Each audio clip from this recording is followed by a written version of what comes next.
And welcome, everybody. Welcome to Horizon's Call. This is Horizon's Call, Season 6, Episode 2, although you could consider Episode 1 to be kind of a unofficial start. This is definitely the beginning of Season 6 in its entirety as, we're going to get to it, but we got a big fight planned for you. I'm Derek Sword. I use he, him pronouns. I am your GM for this game, also your GC, your Game Master, and your guiding compass as this intrepid crew navigates the treacherous seas of the oceanic world of Damaris and beyond.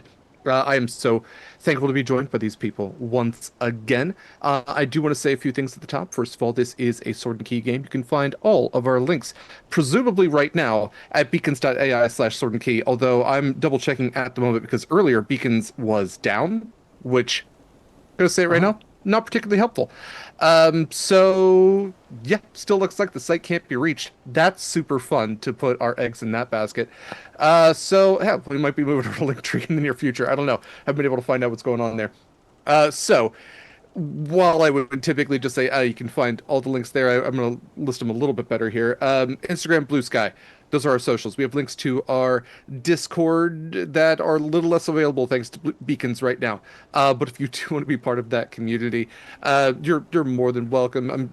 We've got plenty of friends out there. Check out our Instagram. Check out our BlueSky Sword and Key for both of those. We also have links to some of our charitable organizations. This game in particular plays in support of Feeding America. You can donate to that wonderful charity at any time and spice up our game with some incentives through Tiltify. If you type in Tiltify and Sword and Key into your search engine, it will pop up. You can also see the link on all of our socials and in the chat there. But yeah, if at any time you lose that link, Sword and Key and Tiltify will get you the main page, and then you can actually see all of our charitable organizations. We have a number that we're in support of at any time. For a number of games. We also have links to some of our wonderful affiliates. We have affiliates like the wonderful Jenn with Long Dog Dice, makes beautiful dice sets. You can use code Sword and Key for 10% off your first purchase for your perfect dice set.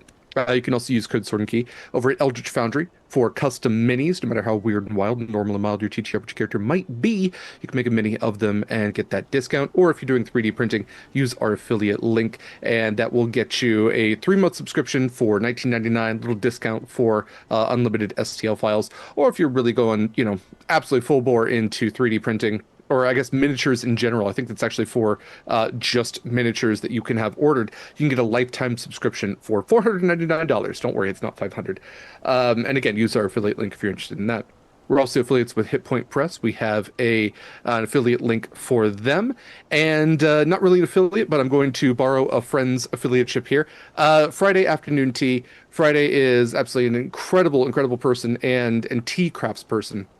It is always an amazing thing to meet someone who is so incredibly knowledgeable about such a niche thing and to be like a true expert. And I always consider Friday that for tea craft in the first place. You can use code the Lady Dane for 10% off your first purchase, actually all of your purchases. And I highly recommend the official Sword and Tea, which is a wonderful blend year round, but especially as we've just gotten our first snow here in the Pacific Northwest, great thing to keep you warm for that. Um, yeah, I think that's the main stuff. Obviously, if you're watching this live, you're over on the Twitch. If you're watching this later on the YouTube, maybe just flip-flop, subscribe to one, subscribe to the other. Um, then yeah, this is Horizon's Call. I want to have these lovely people say more about themselves, and then we're going to do a little recap to set us up for this fight, and then we will jump headfirst into things. So, Mare, if you don't mind starting us out. Hello, I am Mare. I use they, she pronouns. I am playing Acacia, your centaur star druid, who doesn't want to do this. Mm. Totally fair. I guess, yeah, I guess you could say that. Like, no one says you have to leave the Shadowfell. I want to leave, Yeah, that's you and I know, don't want to leave everyone behind. an either or sort of. I know. It's really a binary situation here. Um, that's, what, that's okay. We typically try to be pretty non-binary here. So maybe for once we can have a yes or no situation. Next up is Eva.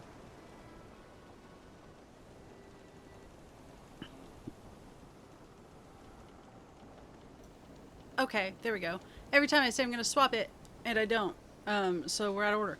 Hi, it's me, Eva. My pronouns are she, her. Today I am playing Weenie, your sea elf alchemical artificer, who's just happy to be here.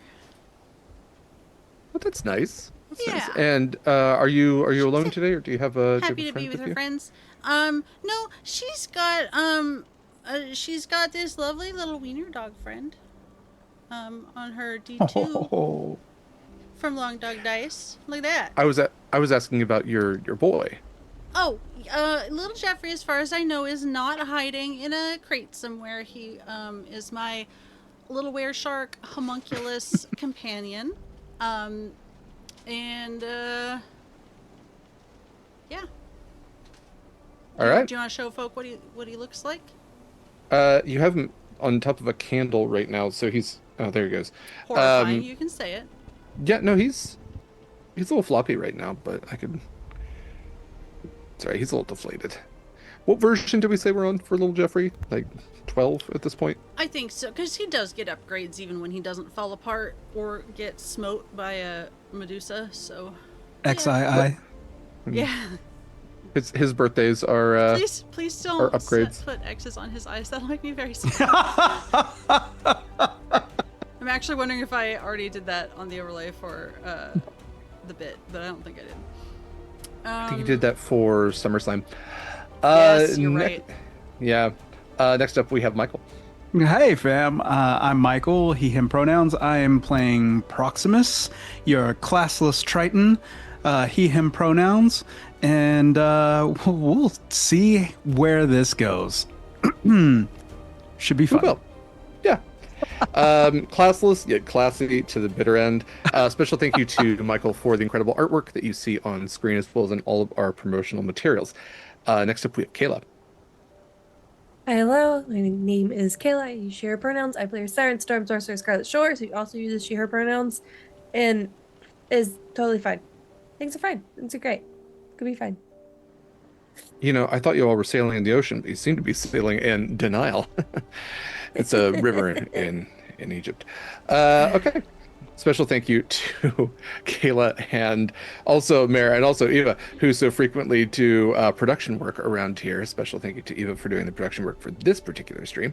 But last but absolutely not least, we have Jen. Hi, I'm Jenn. I use she, her pronouns, and I'm playing Kallista, also she, her pronouns, the Tiefling Tempest Cleric, who's weirdly, like, pretty chill about what's going on. This is the most prepared she has ever been for a fight, and so whatever happens, happens. Couldn't have been any more ready for it, so... You know, I guess there's that. Like that's the thing is I really wanted this to be like that room before the big door where all the health potions and like boosted weapons. Like this is Doom, and you know you're all gonna fight something kind of big. It's pretty big. Fine. It's you know what you're all right. It is all going to be fine no matter what happens. At the end of the day, the bleeding always stops, and that's I think that's an important life lesson to carry here. Okay, well, let's go ahead and jump into things as I repost our socials here from my phone like a real professional. Multitasking is so great, and we're back. So, this is Horizon's Call. This tells the story of a crew of misfits, marauders, mercenaries who all found themselves cobbled together in a pseudo family aboard one ship that became two, that now is three, although the three are sort of borrowed. They have faced demigods and, to misquote the Hercules song, also the odds.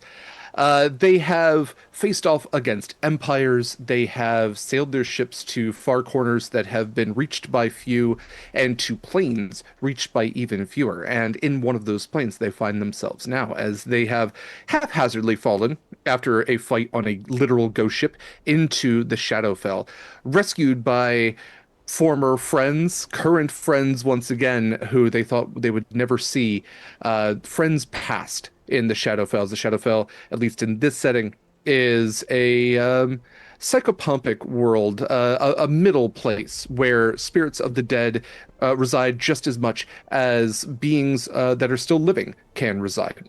Um, they were taken to the island of Fiddler's Green, a harbor of sorts for those that are in the transition between life and death, and discovered that though their passage out of the Shadowfell would be otherwise easy, simply sailing to a place called the Hall of Doors, that ease of access has been hindered of late by a great eldritch being known as the Second Death, a being that will promise the end of a soul, not even just the dissolving, but almost the entropy of life force itself. And so they again cobbled together even more former friends and allies, and with 3 ships they now sail towards When we left off in our last season, they had just reached the great maw of this creature, a slithering worm-like beast with arm-like cilia covering its entire external form, and a circular toothed maw lunging towards them. They know that this is the being that has devoured ships and souls and is the only thing slithering between them and salvation. With a fate worse than death on the line, we're going to find out if this crew will succeed. So, as we jump into things, is there anything you all wanted, before we roll for initiative, anything you all wanted to state that you did as preparation? You had, I think it was said, about 2 weeks of actual preparation time. So this is the time to get it all out. Let me know what you all, how did you Batman this situation? Eva, you do not have to raise your hand, but please. Okay. Winnie, harnessing the powers of the Shadowfell and the good graces of the gods that be, has cast a warding glyph on a out-of-the-way barrel. She has made 2 elixirs of the +1 AC. I completely just lost the name of it. And spent some time crafting, oh man, we had 2 weeks. Well, a couple minor healing potions at least, and fashioning a little new Triton, not a little, like a regular sized Triton for Proximus. Like she didn't handcraft the Triton, but she not Triton, Trident.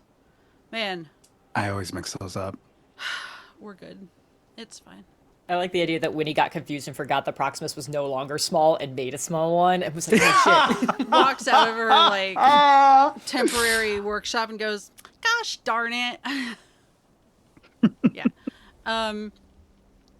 And I think those are the big ones. Yeah. So you said there was a warding glyph? Yes. Okay, what do I need to know for that? So this is the day before the fight, so that it doesn't eat up my spell slot the day of spell slots. And it has a specific to Kallista trigger, so that no one else, little Jeffrey, can trigger it, for haste. Okay. So that she can activate it the next day. I don't have to worry about concentration. I don't have to worry about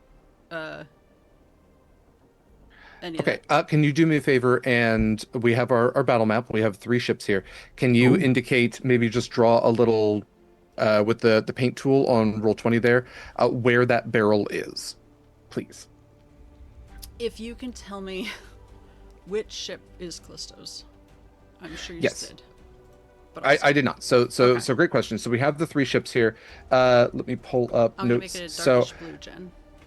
I am going to say that, so we have Captain Cross's ship, the Psychopomp, we have Callisto's ship, the Guilty, and we have Caliban's, the Widow's Walk. I'm going to consider those from left to right in that order. So Psychopomp, Captain Cross on the far left, our west, if we are considering the top of the map being north, Callisto would be centered with the Guilty, and then Caliban would be towards the right or the east with the Widow's Walk.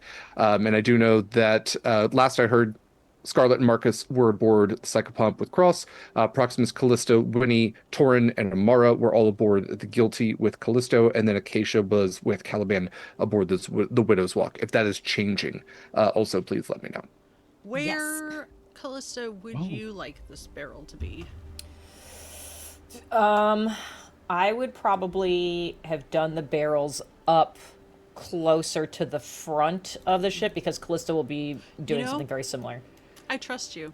You can mark it if you would like. No, now I gotta remember. Now I gotta figure out how to do that in Roll20. All right, that's fine. Yeah, but see, the If fun you thing... click the draw tool on the left, you can click a color, and then you can literally just click ellipse. If you hold shift, it'll make a solid circle, or you can just freehand it. Yeah, I will be so real. It's one of those things that I technically know how to use the draw tool. I've never made it not just a giant mess is the problem. So Fair. we're That's just gonna kind of. The believe in emphasis you. on do. This is also massive. I can't make it any smaller than a thing. That's fine. To be Like a clear, square. it is just a regular sized barrel. It is not a gargantuan barrel. Yeah, which so would be very I'm gonna funny. put 2 circles here for reasons we will get to. Derek, when you asked about, we were talking in chat earlier, I think we all agreed, that we're consolidating onto one ship for the fight. Okay, so are you all going to be aboard Callisto's then? Yeah. Great. Okay. So everybody aboard the center ship. So if you all want to move your tokens then onto the map there and place them aboard the ship. And just as a refresher, all of the ships have 4 ballista. We're considering these arcane ballista. And they also have 4 arcane mangonels. There are no cannons aboard any of these ships. Apparently that technology has not made it to the Shadowfell. Make large, please. Yes. Just hang out right here, I guess. Thank you very much. Mm-hmm. God, we're so small on this giant map. Yep. So upsetting. Yep. As soon as I drew it out there, I was like, wait, I need to zoom in. The scale was so bad, my D&D Beyond didn't show it to me, or not D&D Beyond, Roll20 didn't show it to me at first. It was like, that's clearly not what you meant to do.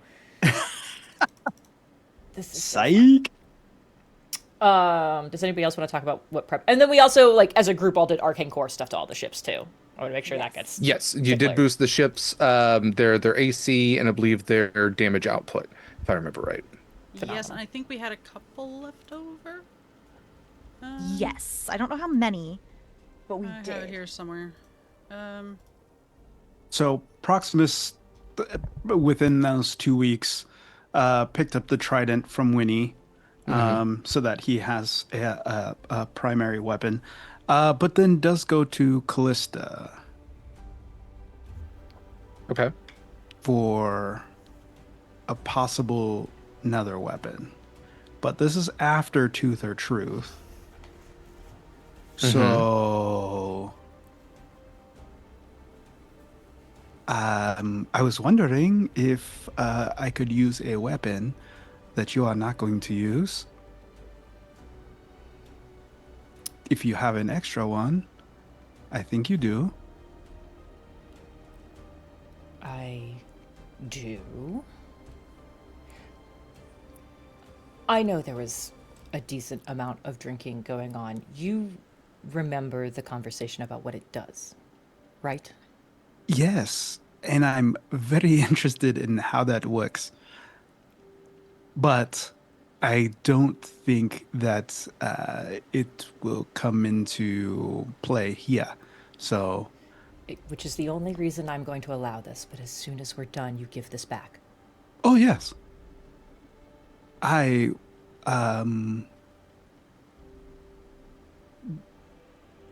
Much like your other hammer, Zeal, I won't attune to it. It doesn't need that. Oh, okay. Well,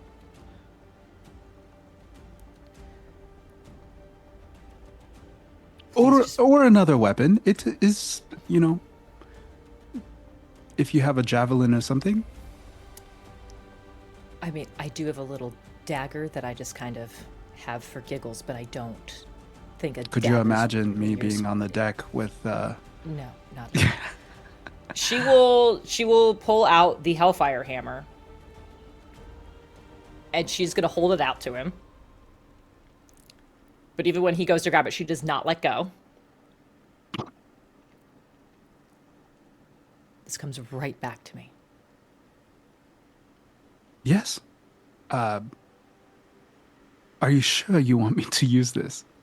No, Oh, but I recognize that there's some other things happening right now, and you need a weapon.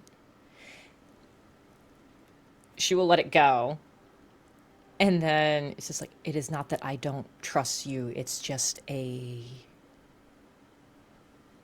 is an interesting weight to carry. Like a burden. Okay. I'll only use it if I have to. And he'll latch it to his belt. Fine. Anything else, don't chance it. While you're here, and Kallista's going to point out, she's over by like this barrel that Whitty has set up. There are 2 other ones that are in that area as well. So I've only made 2 circles because I can't imagine 3 barrels are going to take up 15 fucking feet. So I'm just saying they're all in that little That's grouping. fair. That's fair. Ask Humblewood. She and Winnie have been working on this stuff today, and she's going to point at one of these barrels and go, "Don't touch this before things are getting... Wait till we're about to deal with but there is a glyph here," and she's going to point out, and like now that she's pointed it out, you can kind of see this little shimmery symbol on it. She's like, "This one's for you. I'll give you a little bit of extra armor for the fight." Oh.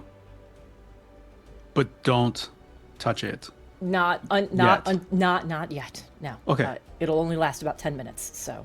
Just remember to tell me when I should. Don't worry. And I'm going to point at the other 2 barrels that are over here and be like, I'll be using those at the same time. So at the very least, if I'm going for them, it's probably a good idea. Ah.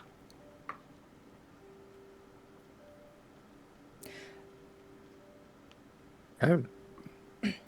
So to that end, what Kallista's been doing for these 2 weeks, because we had 2 entire weeks, she has cast Hallow on the entirety of all 3 of these ships. So they are protected specifically from aberrations. Is there an aberration? I don't know, but it's the closest thing that I could find, and it was worth the gamble. So all 3 ships are fully protected from aberrations, meaning anybody on the ships cannot be charmed, possessed, or frightened by an aberration. There is also aberrations cannot willingly enter the space. I don't know what that means for touching the outside of the ship. That's a Derek consideration. And then I got to pick an extra effect, and I chose resistance to psychic damage. So while on the ships, people have resistance to psychic damage, and that is the party, NPCs, that is everybody in those spaces. Okay. So aberrations can't enter, resistance to psychic damage, and what's the other big thing? Can't be charmed, possessed, or frightened by aberrations while in that space. Good to know.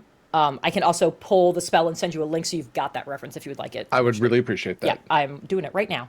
The other thing Kallista has done is these 2 other barrels, crates, whatever, that are up here. So there's a series of 3. Winnie prepared 1. Kallista is also casting Glyph of Warding on 2 other ones, and they will both have Shield of Faith on them. Okay. All right. Lots of preparation. Sounds like your ships are pretty well defended. Real quick, Um, I did yeah. change my spell storing item to be Cure Wounds instead of Enlarge Reduce at 2nd level. So, Okay. 10 for uses, whatever. I keep saying 10. I think it's 10.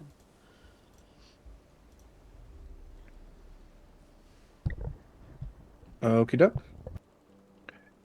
Well then.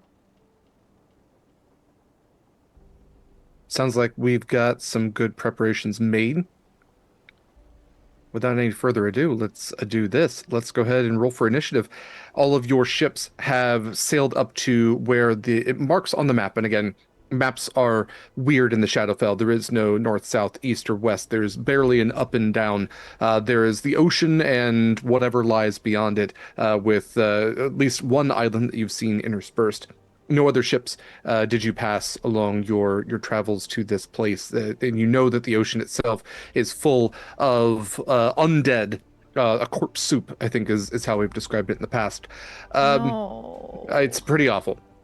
So rain batters down. There's this like ever-present ghostly green light that emanates from the clouds above, with rumbles of thunder that also seem to be both rumbles and also like the death rattles of sorts. Um, but you still are accompanied by friends. You have companions again that you thought you would never see again, but as you all do sail up to the place where the Hull of Doors is said to be marked, a great maw emanates out of the water. This circular toothed maw and a cylindrical figure, blacker than obsidian, sleek with the water that is dripping off of it, and yet writhing. It almost looks like an optical illusion at first as you see all of this movement around its body, almost as if there were a blur around it until your eyes focus and you see that it is covered in cilia-like extended arms, as if our arms had one extra like bicep attached to them, all reaching out. Hard to tell from the distance where you're at whether these are particularly humanoid, although the length of them makes them definitely inhuman. And all the same, it is lurching towards all of you now, breaching out of the ocean and arcing down towards you all. You do not see any eyes, you do not see any sort of sensory organs on this thing, yet it seems to be very aware of your presence. So, let's go ahead and roll for initiative.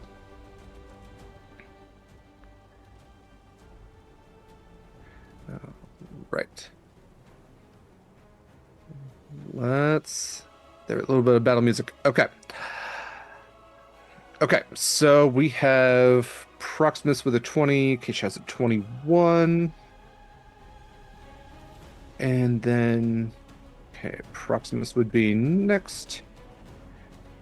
Mine then- technically would be a 24, I guess. Yeah, because it Oh, doesn't 24. count. Because it's not, nat 20 doesn't really count for anything for initiative. It's just 20 plus your Yeah. modifier. Okay. So 24 then for Proxy.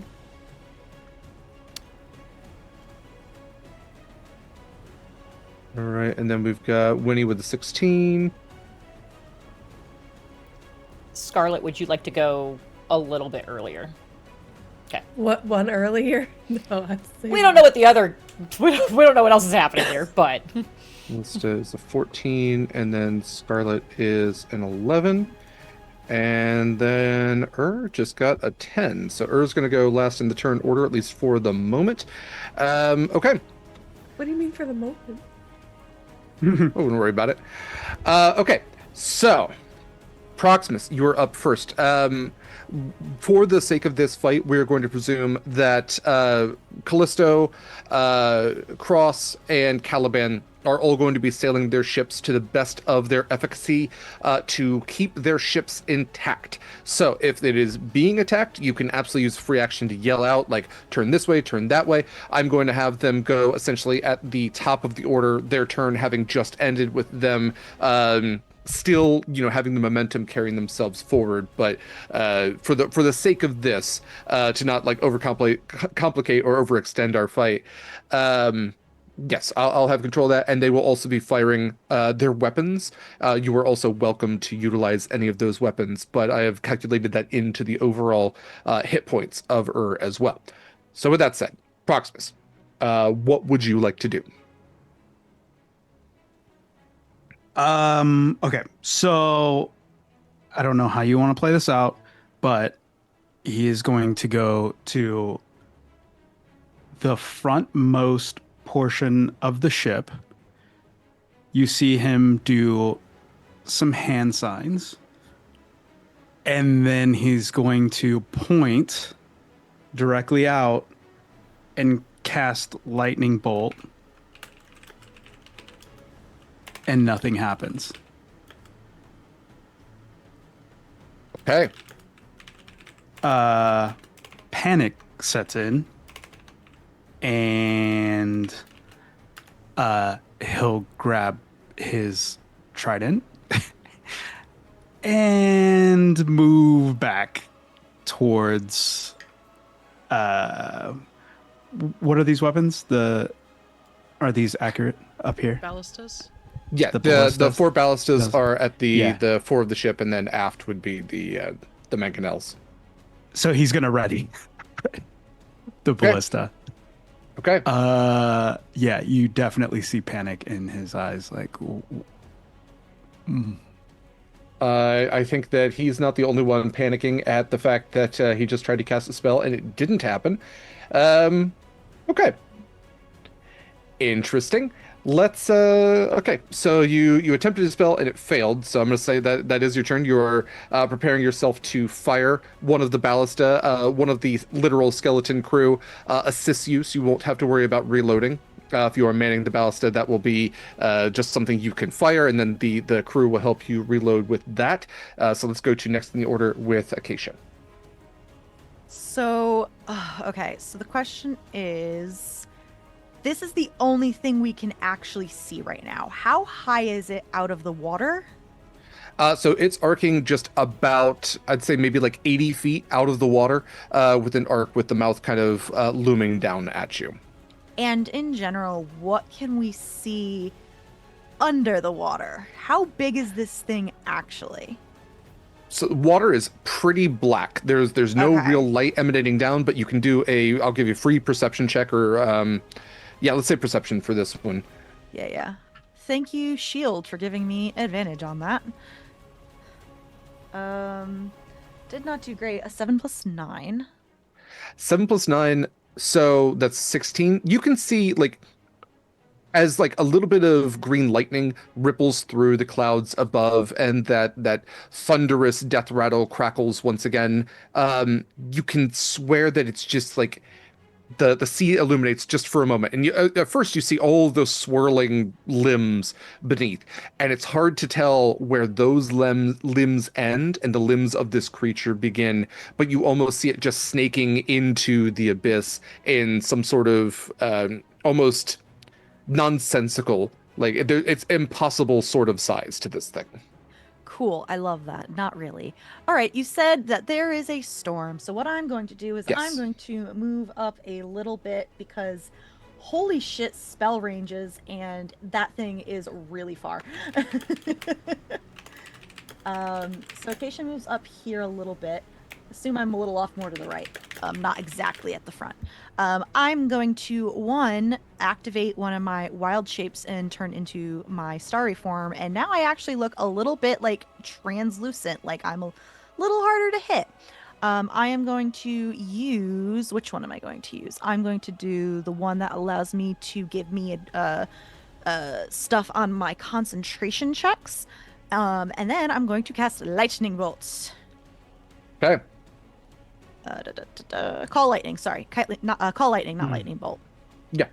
So I'm gonna have that a storm cloud above and I'm gonna have it do a dex save, DC 17. Okay. So DC 17. So has a +2 to Dex, but gets advantage through its magic resistance. So let's see what that looks like. 14 on the first one and an 11 on the second, so it'll be a 17. I'm sorry, 16 in total with the +2. Cool. In that case, it's going to take the total 4d10 because it's usually 3, but it's stormy out, so 4d10. 9, 18, 22, 28 lightning damage. 28 lightning damage. Okay. Yes. damn. Blast him. Yeah. Get some good rolls, and Okay. that's all I got for the turn. Wonderful. Next up then is Winnie. Just has had electricity ripple through its colossal form, illuminating just for a moment, in almost the cartoonish way that you can see like bones in this thing. You see that it's completely boneless except for the arms that are all extending out, and that's maybe one of the first times you see that the teeth on this thing around its circular maw are being held up by collections, just kind of twisted groups, almost like vines of arms that are holding the teeth in place. The fuck? Yeah. I was Doing a rolled lot on of like D&D, I just- Lovecraftian shit lately, so I apologize for nothing. I just had an idea, but Winnie wouldn't be able to do it anyway. seeing what just happened with Proximus, Winnie is going to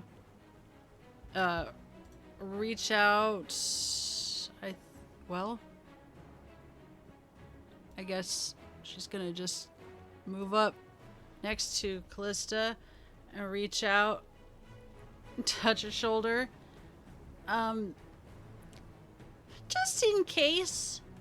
And there's a little ripple, like a pebble dropping into a pond, as Death Ward kind of seeps into and across Kallista.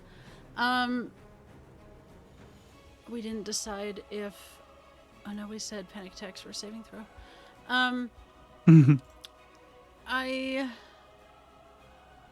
honestly, I think that's. You know what, YOLO? I'm gonna cast Sanctuary on myself as a bonus action.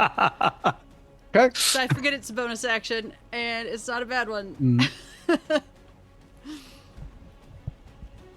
Okay. What for your main action? Death Ward. Yeah, I got Death. it. Okay. I meant to I do got it you. Okay. earlier, and I didn't, and I'm just gonna eat my bad memory. Okay. All right. Well then, Scarlett, it's your turn. No, I'm sorry, Kallista, it's your turn. Oh shit. Okay. You did not switch. I remember that. Yes. I'm glad you did. Because I was like, clearly we switched, obviously. No. Alright, so I've got the Death Ward from Winnie, and I'm like, remember what I said the other night? I'm gonna be fine, I promise. I will bonus action, drink the elixir before I forget. So that is going to give me a +1 to my AC and gives me, we already pre-rolled it, 11 temp HP. I will action activate the haste glyph from Winnie. So Kallista is now hasted, so speed is doubled, another 2 to AC, advantage on dex saving throws. I think that's it. I have it up so I don't forget it. And then, of course, an extra action. And so now my hasted action is going to be activating the glyph I set up for myself and do Shield of Faith and give myself another 2 AC. So my AC right now is 25. Hell yeah. Get it? And that is... What does that... Oh, yeah. What do I want to do anything with my movement? I should probably get a little bit closer. I am going to... remember how to grab my character. It's just letting me do that thing. Okay, I'm gonna move. I don't know which way we're gonna turn the ship, so I guess I'll just go in the middle-ish here. It's forcing me closer to that. It's forcing me closer to that. Whether it's the ballista or the mangonel, I can't tell from the this thing. I'm not on it. I just I'm trying to be kind of like in the middle of the ship in that general area. Fair enough. That's fine. So I am there for right now because there's nowhere else crazy for me to move. Okay. Fantastic. So then, Scarlett, now it is your turn. Now it's my turn. Okay. Yes. I don't have any fancy cool things that will help the party, unfortunately. So sorry, everyone. But I am going to move. And, oh god, where am I going? Oh, yep. Right next to Kallista, BFFs. Gonna maybe not murder each other during this. Priorities. Yeah. I would like to test out some of its bits and pieces. That sounds so bad. I would like to cast Force Blast on it, please. Okay. What does that do? What does that look like? It's like an abridged version of Eldritch Blast. It's just slightly different. You get more hit dice for that. So 3d8 instead of 1d10. Okay. But it is still just an attack roll. That's a 27. A 27 does hit. That's great. Yeah, it's good news. We know the minimum is 27. Yeah. Way to narrow it down.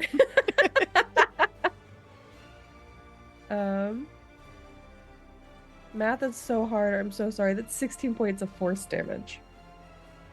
16? 16, 1-6. 1-6. All right.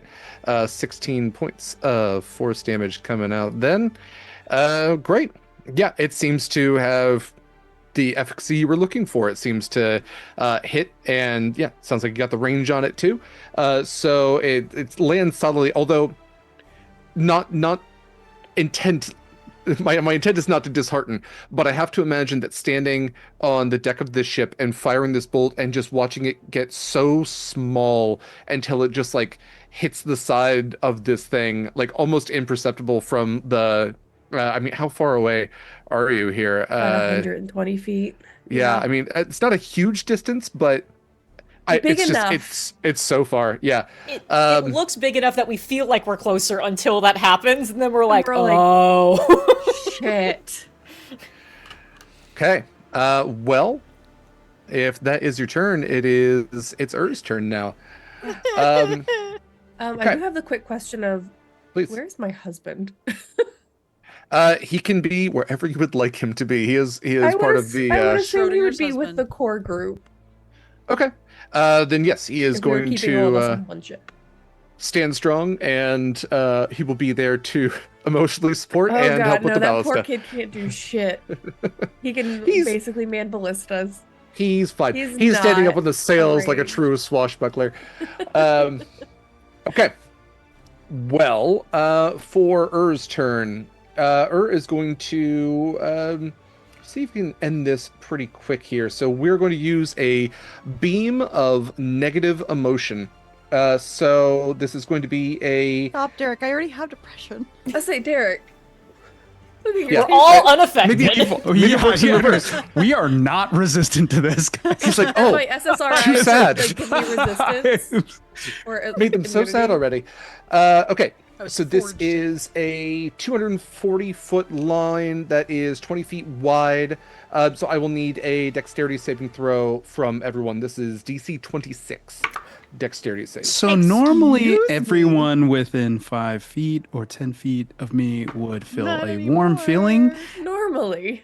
normally, but you don't. This is the And worst so you part. don't Oh, get God, we're plus all 5 so to sad. any of your saving throws. That's- Just so you know. I- don't think I can pass. I need to I make don't it so think clear, you can even with that either.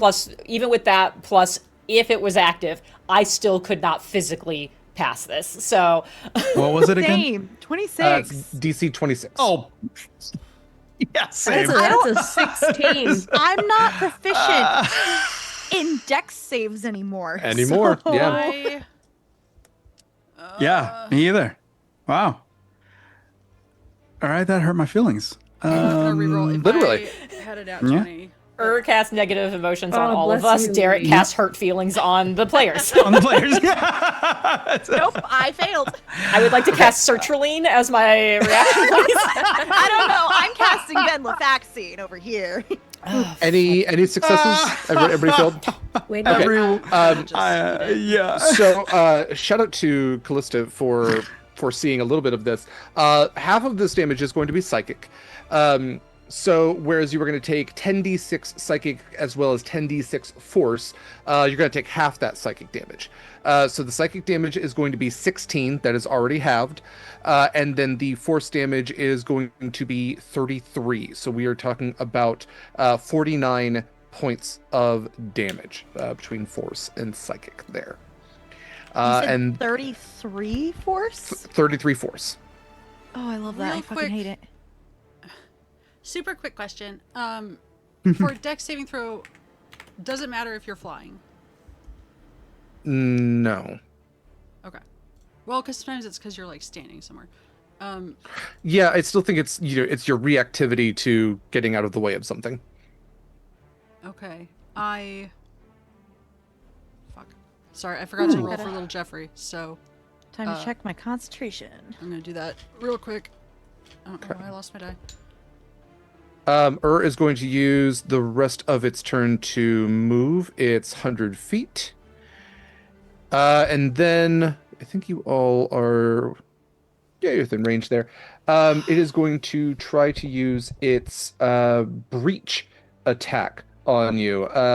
No, I'm sorry, not its breach. This is going to be its arm-covered maw and body slam attack. However, it is not able to get through this barrier that you all have created with your anti-aberration is an aberration. And so, as this great arm-covered maw comes to pummel down on all of you, these teeth looking to just swallow you into this void, this black hole of a gullet that this thing has, it is repelled away. And as it then tries to use its body, almost like Orca-esque, tries to slam into the top of the ship, it finds itself again bounced away and repelled once again. But it is trying to. You almost see it like there's no eyes, again, there's no facial expression, and yet you can see as the arms kind of slow their movement a little bit, it's almost like this thing is thinking. It's trying to puzzle itself into figuring out how to get to all of you. With that, that is Ur's turn. The two ships that are flanking the one that you are currently on are going to try to move out of the way of this thing and are going to see if they can sail around. As they do, they're going to be flanking and firing their weapons. So you can see that there are arcane ballista shots that are being fired to the left and right of this creature, as well as the mangonels firing, many of which do land and are slamming into the side of this thing. But also some are going a little wide, but they, because they're arcane, they have, you see lightning damage, you see fire damage. Everything seems to be landing pretty well with this thing. It doesn't seem to be repelling any of that damage necessarily. Is there anything you would like your ship to do? It probably shouldn't be sailing straight towards the mouth at this point. There is that. I don't want to speak for everybody on the ship, but I feel like it should go to a side. I Okay. agree. All right. Callisto then is going to turn the ship and is going to see if she can sail around this thing and give you a little bit of distance from it. Can I turn you just a little bit more? Like right there. Okay. And then we'll move you. I think that's about total movement for the ships right there. Okay. With that, back to top of the turn order with Proximus. I feel terrible. And I'm so sad. I am going to take the elixir that I got from Winnie and drink that quickly, and then shoot this mangonel Okay. and or ballista. Do you have the rules for it, or would you like me to send this to you? Read them I out? do. Okay, great. From our normal ship. Okay. So I'm yeah, assuming absolutely. That are they works. the same? Okay. Yeah. So it is a +5 to hit. That is 16 on the dice. So 21 to hit. A 21 does hit. Yes. Okay. the waiting. I had to remember how much I nerfed the AC. It looks like what it says here is 5d10 bludgeoning. Let's see. What do I have? Yes, let's go with 5d10. Ooh. 10. Is there a bonus 15. to the damage because of the arcane core stuff? Yeah, we can actually. That is a good point. Oh. It yeah. counts as So- magic? Yeah, because the ballista that you have on your ships already is boosted. Let's go ahead and just boost it one more. Let's make it 6d10 damage. Oh shit. Hell yeah. Okay. So that is And if you'd like to tell me from like standard sort of 14. elemental damage, what kind of damage you want this to do. 14, 19, 23.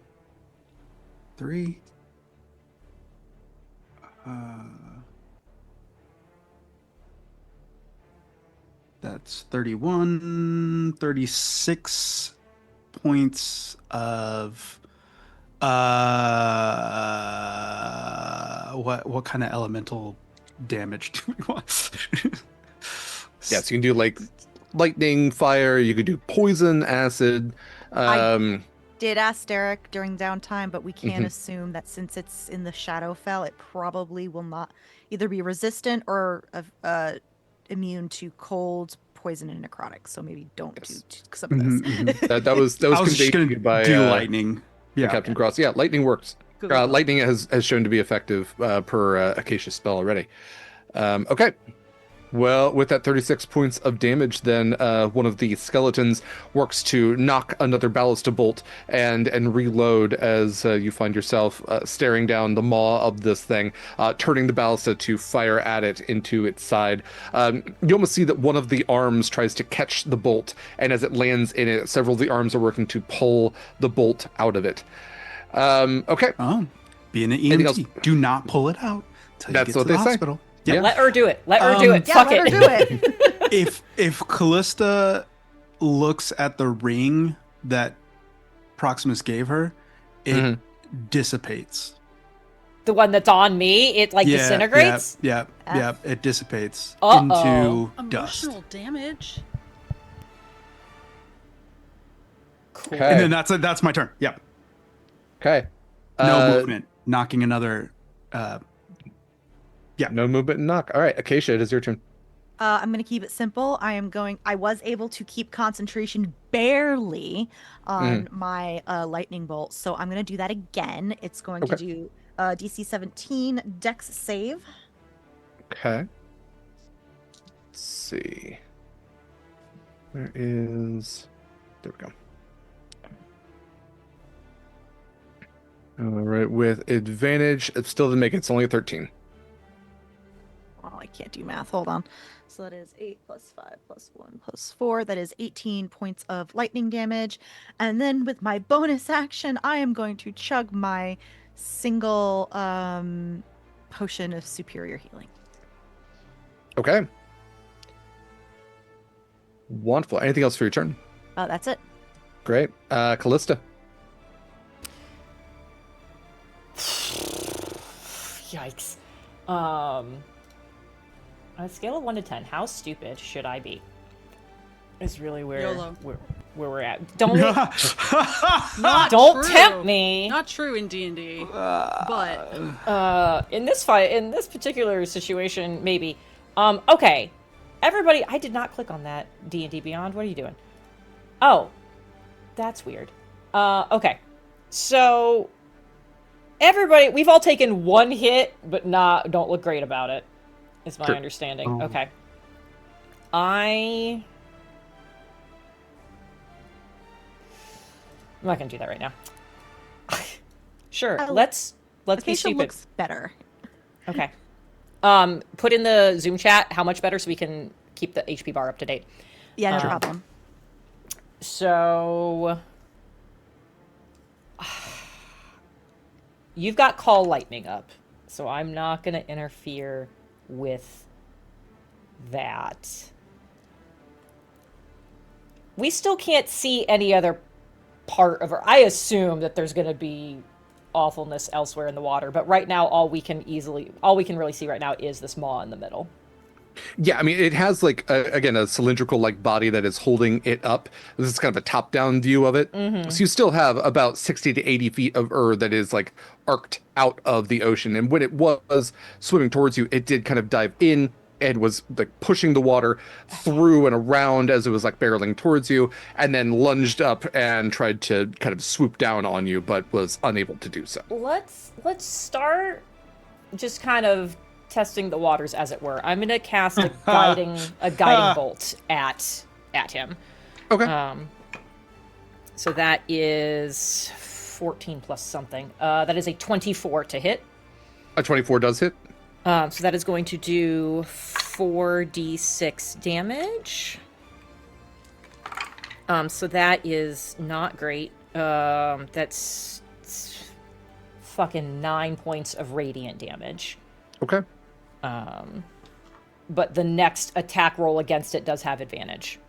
Yes. So for the first time, you see Herb, which again is like this obsidian black creature. You see it kind of illuminate all about this guiding bolt rippling through its form. All of these arms illuminated as well, and it somehow makes it even more unsettling that now that there is this, I mean, granted, radiant aura, but an aura about it all the same, which has definitely defined it against the greater darkened horizon around you. I have a hasted action. I kind of forgot. I gotta remember. I've never played a character that has been hasted before. This is gonna be a struggle. Oh, really? Oh, you're so fast. Oh. I'm usually not the. I'm usually either the one doing like casting the haste, Yeah, or I'm yeah. just around it. Okay. So I have an extra thing. I don't want to do that yet. Can I just do a second guiding bolt? Can we just do that? Yeah, you'll have advantage on it. Yeah, let's just try that. Just let's use all of my spell slots like immediately. This feels like a good choice. That's Jen, it's not my birthday. I gotta make it easy on you first when I ruin your life later. But for right now, that was a 27 to hit. Yep. That is a better roll. Oh wait, no, I had advantage. I should make sure I don't crit because you saw a PowerPoint about that recently. Yes. Okay, no, I didn't crit. Okay. 5, 9. So that's 10 points of radiant damage. So there we go. All right. Kallista's just gonna move a little bit because of the way we're swinging the boat around. There's a moment where she's like, looks like she's gonna move, is looking at this disintegrated ring, and is like clearly thinking about staying up closer to Proximus, and then runs to this position. And that it will be it for my turn. Okay. Wonderful. Then we are to Scarlett. I feel like I was supposed to go in there somewhere. I'm I sorry. was You were supposed supposed to to go after Acacia. I'm so sorry, Winnie. It's okay. I'm terrible at turn orders. 5 years has proven that. Please, Winnie. Sorry, Kayla, to fake you out for the second time in a row. They changed something here with D&D Beyond, and or not D&D Beyond. They changed the UI at the top. Mhm. It's not my favorite. Roll20. The clicking is not doing what I'm thinking it's going to do. Oh, D&D Beyond also changed their UI at the top. It did, I'm not which a I fan. also hate, but separately. Yeah, I prepped it. I might as well just do it. I'm gonna do a from my spell stored, my alchemist tools, second level cure wounds. Sorry kids, I'm gonna do it on myself. For 14. And Okay.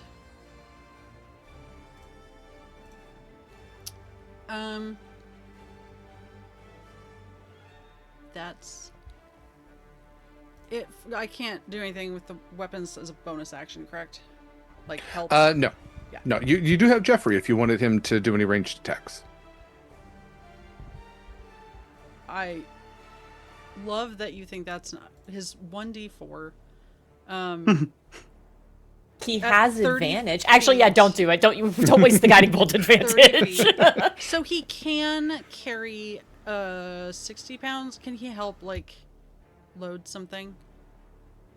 Sure. If that's a task you want him to do. I would like him to assist with that for now.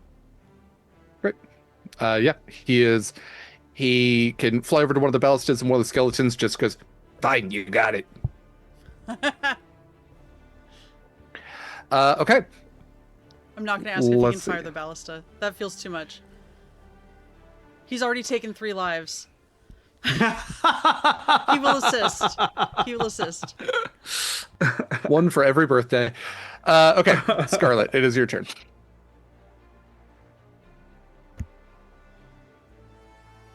I would like to cast Sickening Radiance. Right. Just enough where it's like on the... Where's my little tool? it's just like D&D Beyond, please. Just like here-ish. Just Yeah. like, Okay. yeah. It's Okay. a 30-foot sphere. Okay. When a creature moves into the spell's area for the first time on a turn or starts his turn there, that creature must succeed on a Constitution saving throw or take 4d10 radiant damage and suffer 1 level of exhaustion. Okay. So let's see. You said 30 feet, so that's just about. I think that's 30 feet. All right, and we're gonna move you back. No, that didn't even undo what I did. All right, I'm let me telling move the you, ship. Roll20 is It's on having one a today. time, okay? It's not doing its best today. If you all wouldn't mind moving yourselves roughly back to where you were, that is speaking of poor UI. Okay, just move up one. Sorry if I No, moved too some- far. yeah, that was me. There we go. I'm sure that There we was me. go. Yeah, feel free to move your friends if you need to. Okay, so I'm sorry. Is Constitution saving throw? Fun. Yep. Okay, so Constitution has a +8, and again the advantage on that. So 5 on the first roll and a 17 on the second. +8 is a 25. That is fine.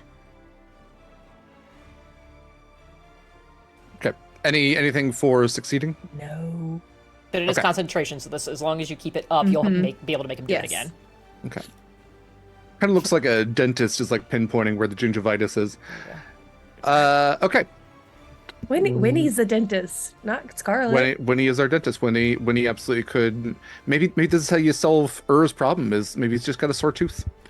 Someone throw It's me not. in. This is not that kind of fight. Just the claymation Rudolph the Red-Nosed Reindeer situation with Eldritch horrors bounce. Yeah. Okay. So that was Proximus, Acacia, Winnie, Kallista, Scarlett. It is Ur's turn. All right. Ur has reasoned that it cannot break through your barrier, so Ur is going to dive beneath the waves, and is going to now use its breach attack. It is going to come swing back up quickly like a bullet to the surface of the water, and will try to hit the aft of the ship, trying to essentially tip the ship up onto one end, launching you all potentially into the water. So this is going to be a saving throw from all of you, as the top of your ship may be defended, the bottom of your ship is not. So as it moves to almost like when one person sits in the front of the canoe and there's nobody in the back, it is going to try to tip the ship up with its the front of the ship dipping into the water, the back of the ship flying into the air, trying to potentially even overturn the ship itself. I will need a DC 18 dexterity saving throw from everyone, please. So, question, Derek. Mhm. While I'm in my dragon sparkly cutie mark form, I technically have a Nice. 20-foot fly speed and can hover. Okay.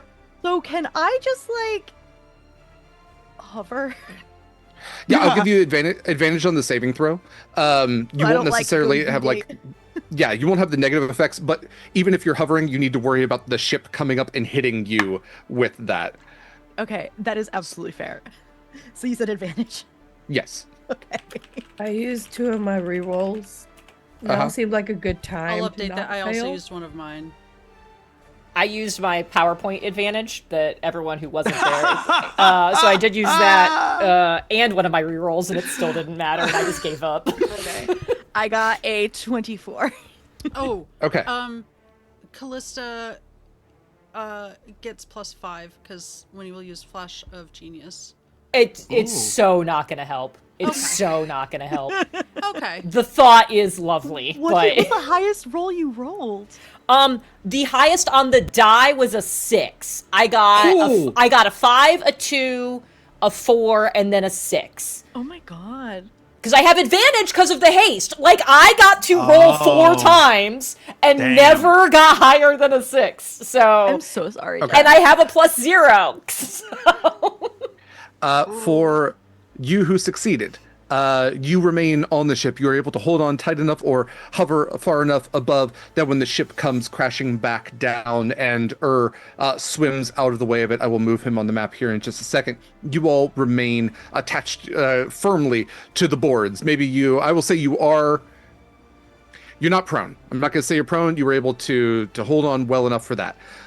If you failed, you are going to take, 26 points of bludgeoning damage, and you are now in the water. If you could move yourself 10 feet off the ship into the ocean closest to where you were, please. Oh, And is going to come around right here.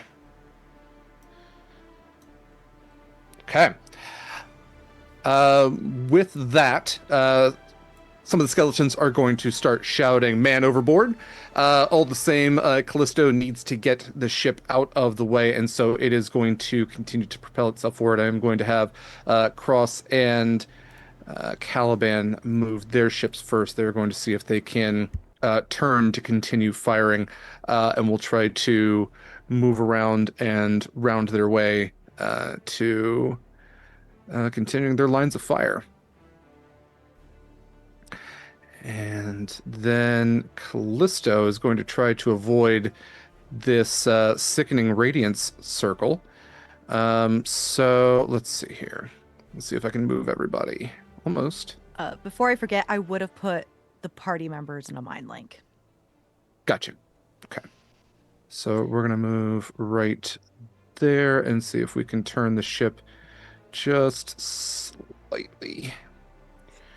Okay. Callista, you okay? I've been better. Do you need me to come get you? No, I've got it. Okay. So, Kallista, I'm you actually have really glad you said plunged- that. Because I was like, whoa, we're even further away now. Yeah. Kallista, you have plunged into the icy necrotic waters of the Shadowfell, swirling corpse-like limbs all about you, grabbing and writhing. It is, even if you had the opportunity to breathe underwater, which I believe you do with your armor, it still is, it's stifling. Breathing down here, it's stale and smothering in a way. And you can feel the ship just beyond where you can see in this impenetrable darkness, moving potentially away from you. With that, we go to next in order with Proximus.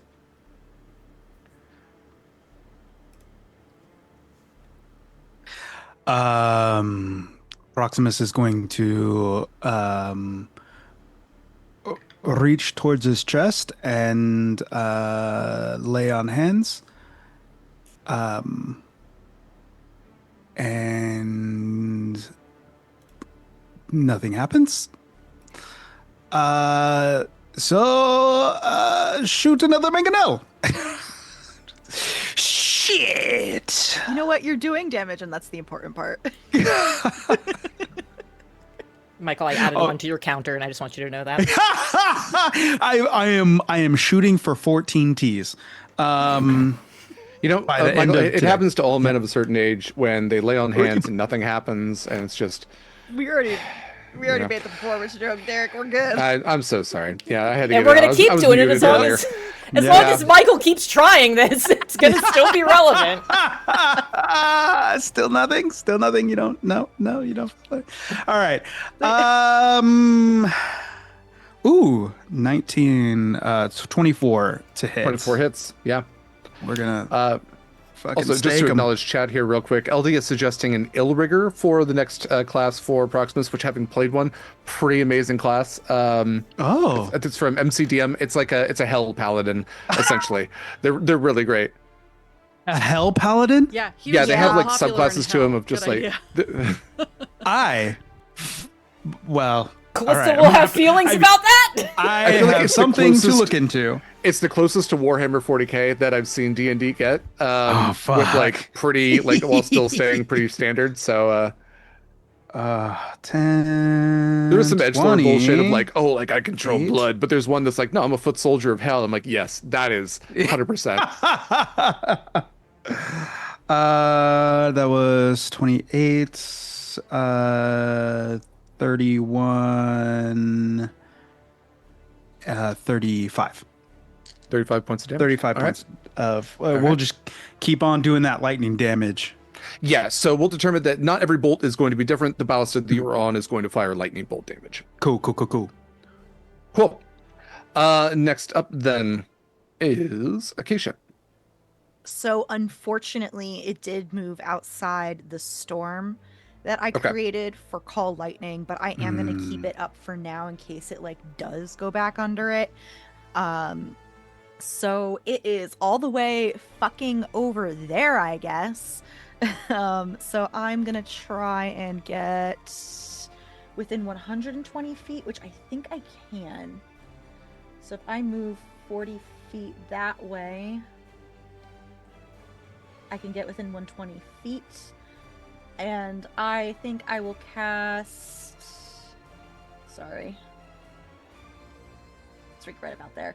I'm going to cast Guiding Bolt on it. Please. Okay. Jenn, with the I'm sorry, the area of effect from your barrels, what is that range? So there is no area of effect. So the things with the barrels are Shield of Faith is on me. It's essentially like you cast it yourself. So it's like I have Shield of Faith on me, but it's not concentration. Proximus didn't do his, so that one's still on. Oh, because the whole ship moved, but the crate didn't necessarily move. Is this what you're trying to figure out? If the glyph? I'm trying to figure out if the area of effect for the psychic damage and for fear. No, for those so sorts that's of not the things. barrels. That is on the ship because I can hallow. I can hallow a space. Okay. So Kallista would no longer have that, but Acacia would. Correct. Yeah, Kallista. Okay. Kallista is currently not protected by the hallow. Everyone on the ships is protected by hallow, especially because much it for that also. clarification. Yeah, because it also was a radius, and we had discussed like that means it goes like in the air a bit. So even if Yes. Acacia is hovering, as long as they don't go higher than 60 feet, they are still covered. Great to Yeah, know. no. Acacia, you do have advantage. I believe the guiding bolt from Kallista is still in effect. Oh, okay. So I'll see what I get. Yeah, in theory, the guiding bolt would have given Mikyl advantage on the mangonel if you want to just check if you crit, but otherwise it can go to Acacia's thing yeah. here.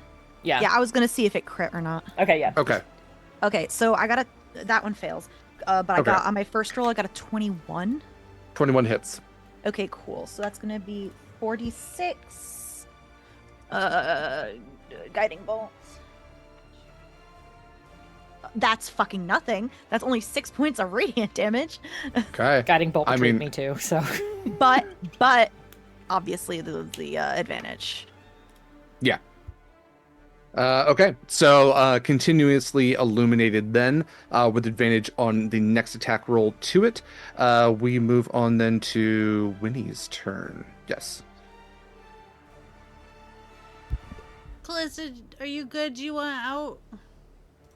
I've got it. Okay. Like, if you don't have anything else to do, I'd take some help, but I've got it. You gave me a shield. I'm good. Okay. Where do you want to go? Besides not there, which is gross. Yeah. I mean, if I could just end up back on the ship, that would save me a little bit of time. Yeah, I got you. Winnie is so stressed, you all. Winnie would like to vortex warp Hell yeah. Kallista, who is a willing target, to... I mean, okay, I guess I'll come to the railing Keep me so close I to can actually her. see her. Yeah. If I could save you a little Oh, bit of God. trouble, I'm going to use a legendary action point to counterspell that. You know what? It could be burned on worse things. Yeah. It could Yeah. I'm gonna Let me start mark that tracking spell those. slot real quick. Is that Hey, I don't that like see the you on equivalent deck. of like a shark smelling blood in the water type Yeah. thing? I mean, in a more ways than you realize. Yes. Hate that. I don't like that answer, Derek. Smell with its hands? Don't say that! Why would you say that? You could see with your hands. Why not? Why? But I've never had a nose on my hands. I did not take my Slash chaos tonic marker for the Jen record. crash out. Everything's fine. Man, Pan's Labyrinth would have been so different. So If it was different. noses. Just 2 sniffers. Hate it. I hate it. Uh, Okay. Yeah. That's fine. I'm gonna just hang out here and worry that whatever happened to Proximus is happening to me. Now I'm having an even bigger crisis. Little Jeffrey will continue to assist. He's doing a good job, right? Does he have to roll to do a good job? No, you are welcome to roll to see how good of a job he's doing, but he's picked it up very fast. He's trained at assisting. All 3 of his years have been helping. Yeah, you've programmed him to seek adult validation, and he's doing really well. Oh, I'm the trauma. Okay, I get it. I'm his therapy reason. Got it. Did you want to roll, or was that? Oh, I was mostly joking. I was also joking. I just Okay. wanted to make sure we were both joking. Okay. Yeah. Moving on then, Kallista, at the beginning of your turn, I need a wisdom saving throw from you, please. Okay. We are looking for a DC 24. It's okay. I'm okay with these. Yeah, that's 26. Okay, great. You are not frightened, although I you couldn't can. be anyways. Oh, okay. Oh. Great. Then we'll ignore that. So maybe anxiety is one of those mechanical Yeah. things. I Zeal won't protects me necessarily- from frightened as well, so I'm Fair enough. super covered. Okay. Then yes, you find yourself in Shadowfell Ocean, or not that far from you. And as you're in the ocean now, again, that lightning ripples above and illuminates part of the ocean. You can see through that it just seems to extend for, I mean, it almost feels like miles that its body just rides through this ocean into the abyss beneath. What would you like to do with your turn? Thanks, I hate it. Okay, I'm in the gross icky water. I clearly don't want to be here, but if is so huge and snaking through the water, is a bit of close to me? Yeah, we can say that a bit of would be within 60 feet of you. 60 feet. Well, if I'm gonna have to move 60 feet anyways, I might as well do it not in the water. I am going to use a charge from the shield Winnie has given me. That is not an action or a bonus action. I just get to do it. So for the next 3 rounds, I have a fly speed. Because it is normally 60 feet, because I'm hasted, I can now move 120 feet for the next 3 rounds. Yes. Fucking go. Okay. So I'm going to get out of the water, and since I've already had to be in it, might as well do the stupid thing. I am going to up out of the water over the ship, and I am going to get next to and I'm going to hit it with my hammer. Okay. Let's fucking go. First one is where is Zeal? Zeal's plus 11. So that is a 22 to hit. That'll hit. So that is 3d8 plus 3d10 with this insane weapon. Do you need me to split out damage types? What types of damage are you doing? It's radiant. It is radiant and magical bludgeoning damage. Then don't worry about it. Give it Okay. to me all in one. All right. That is 8, 13, 17, 21, 28. I'm missing a die. Where did you go? And then that one, 28. That is 36 points of damage to and because I'm hasted, I'm gonna hit him again. Let's Okay. go. I'm gonna use one of my rerolls. That was abysmal. That is much better. That is a 23 to hit. Okay. That will hit. I don't get to do 2 of my d8s on my second hit. It does specify that as once per turn, but I do still get all my d10s. So that is 10, 14, 23, another 23 points of damage. Okay. All right. Anything else for your turn? Yeah, I'm gonna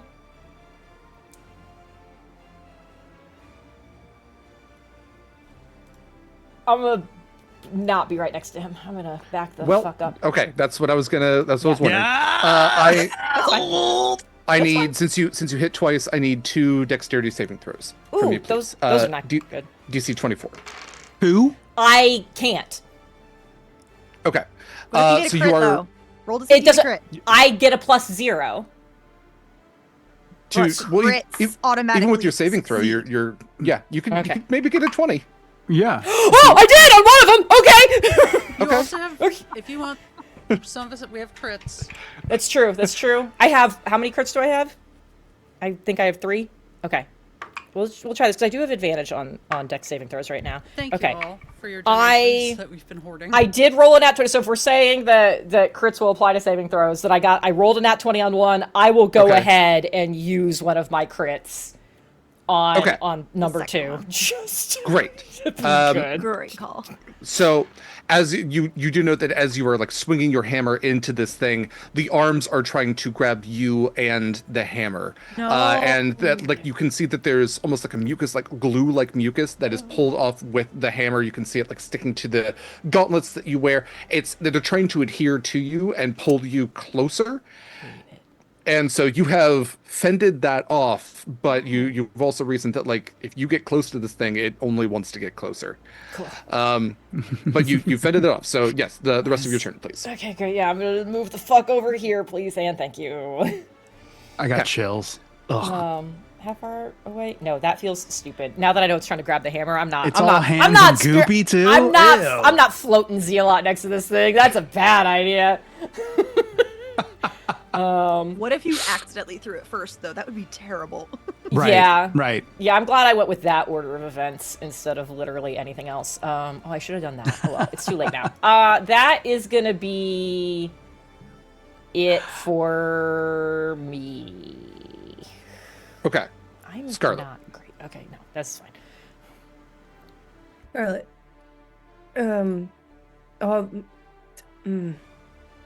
All my things have failed so far. Okay. I would like to move a little bit closer. If I can grab my person. It's so tiny. I hate it. Oh, I thought you meant grab Marcus. Like you were just gonna give him a hug and pretend this was all a nightmare. I Just also hold thought hands you were and- talking about grabbing Marcus. Stare into the abyss. No. I always knew it in this way. The husband is manning the ballista. He can continue to do that. I would like to cast lightning bolt, please, Yeah, please. at 3rd level. It's a dex saving throw of 18. Okay. Let's see. So a 4 on the first die and an 8 on the second. So yeah, fail for both. Bless Nice. is 8d6. 25 lightning damage, please. All right.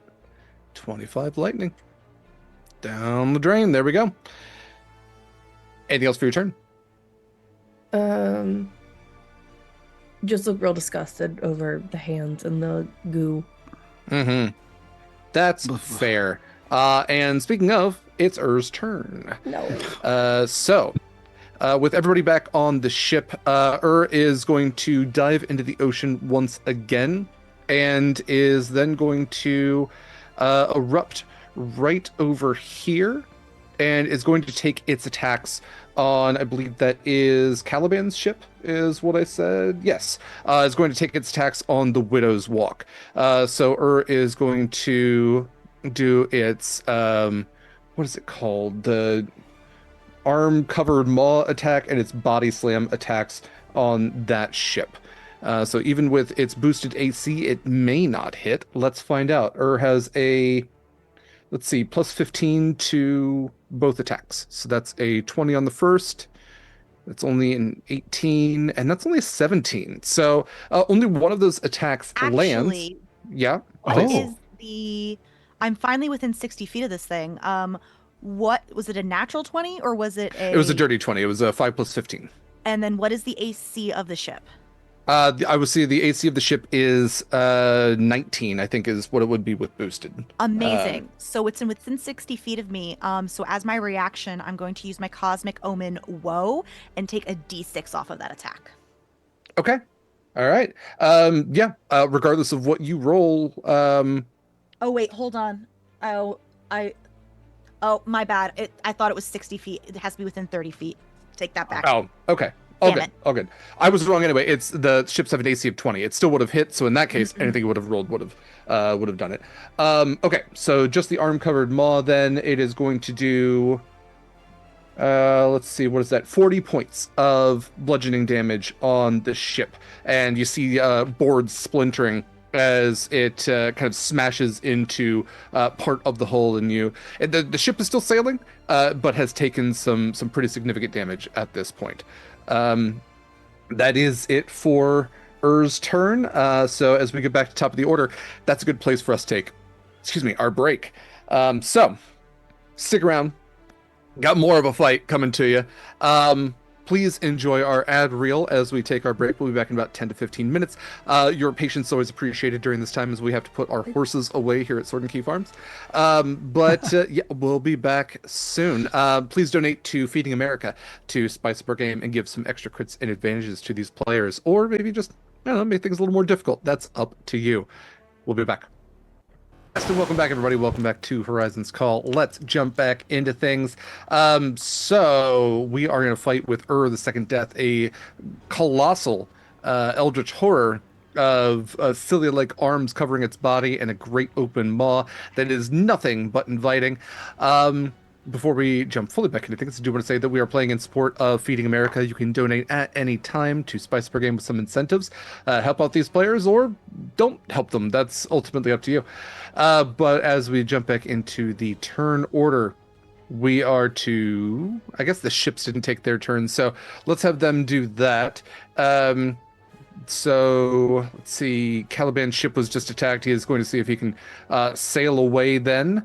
Is not going to use his reaction to attack, but we'll get Caliban a little bit of distance on that one. See if we can sail away, sail away, sail away. I think that's probably all I can do. On the other side there, we'll have Cross. Try not to T-bone Caliban. And maybe straighten out the ship, get a little bit more range. I think they're going to be maybe outside of ballista range at that point. Maybe not, though. Let's see.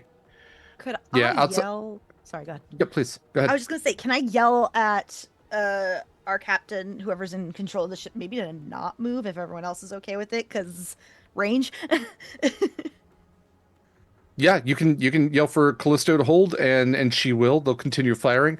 The mangonels are the only things that can reach from the other ships, and even then, I think it's only from Caliban's ship. So damage is reduced a little bit on this turn, but also Caliban's ship took some heavy damage on that last one. So we come to top of the order then with Proximus. All right. It's been working so far. So lightning mangonel it is. I'm gonna use an advantage. Okay. 18 on the die plus 5.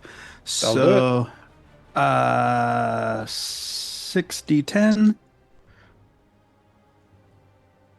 That's 9. 19. Nice. 12 and so 21 and 6.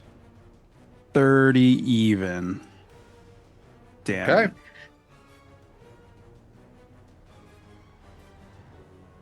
All right. And then I'm gonna load another one, and I as a bonus action,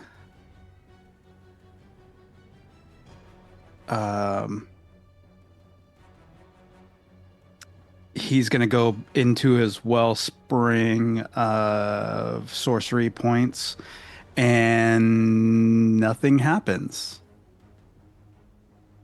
Okay. So we've narrowed down some of the classes that He's- he's not. Right. So, yeah, he's gonna attempt to bring Smokey into existence, and nothing happens. more smoky? Proximus, you doing okay over there? Oh no. So That's the worst part. I love that Jenn is so much more focused on this mystery than the fight at this point. No, I'm good. I know, Derek. I'm prepared for my turn. I can be focused on this other thing because I'm ready to go. You know what? That Those is two fair. things I can be, yeah. split attention is absolutely. Women can multitask. I'm just gonna. I'm Katha says next Proximus will spend Yes. key points. Yes. Oh my god, shut up. Also, Okay, on Nobody my shot an idea. arrow at me so far, so I don't know. I How might will have we know? key Shoots an points. arrow at Proximus. wait for your turn. All right, Acacia, it is your turn. All right, in the mind link, I say, Kallista, can you get close for healing? Absolutely. Okay. I will be ready on your mark. In that case, I'm gonna also move a little closer. Yeah, you move wherever you need to. Okay, Mare is moving.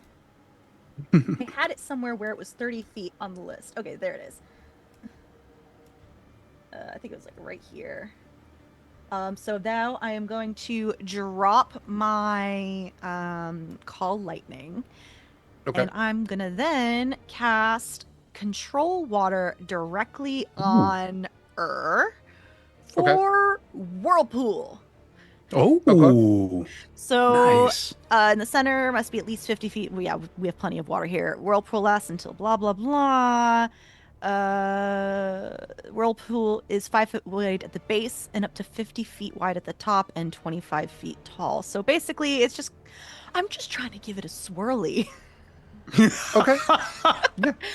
When it is its turn, though, it will need to take a save, and I'll let you know what it needs to do. Just let me know. Okay. Just come back Yeah, to we can swirly the Eldritch Horror. That's fine. Okay. Anything else for your turn? Can I do any bonus action stuff? Were you holding an action to heal Kallista? No. What I'm going Okay. to do is I am going to wait for her to get closer for other things. Fair enough. Who's within? How much is 60 feet? Who looks the worst that's near me right now? Probably Scarlett. Feels reasonable. Yeah, so Scarlett, you are going to get a healing word. And I'll give you that in a second. That is going to be, what the fuck, minimum 6 points back. I'll take it. It's Thank better you. than nothing. Okay. With that, then, Winnie, it is your turn.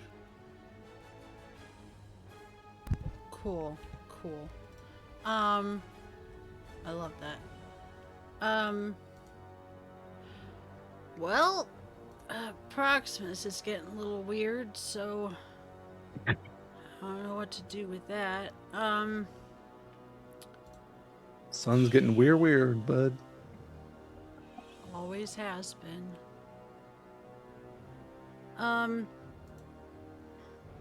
Cool. I don't want to interact with this thing at all. Also, I'm so zoomed out, I don't know where I am. Would it help if I shared the fun fact that you and I talked about off stream? That it only takes 2 arms on opposite side for it to dab? Yeah, that was good. That makes me feel a lot better, actually. Yeah. Okay, I'm gonna move 10 feet. I guess I can't help but hit it. If I hit it.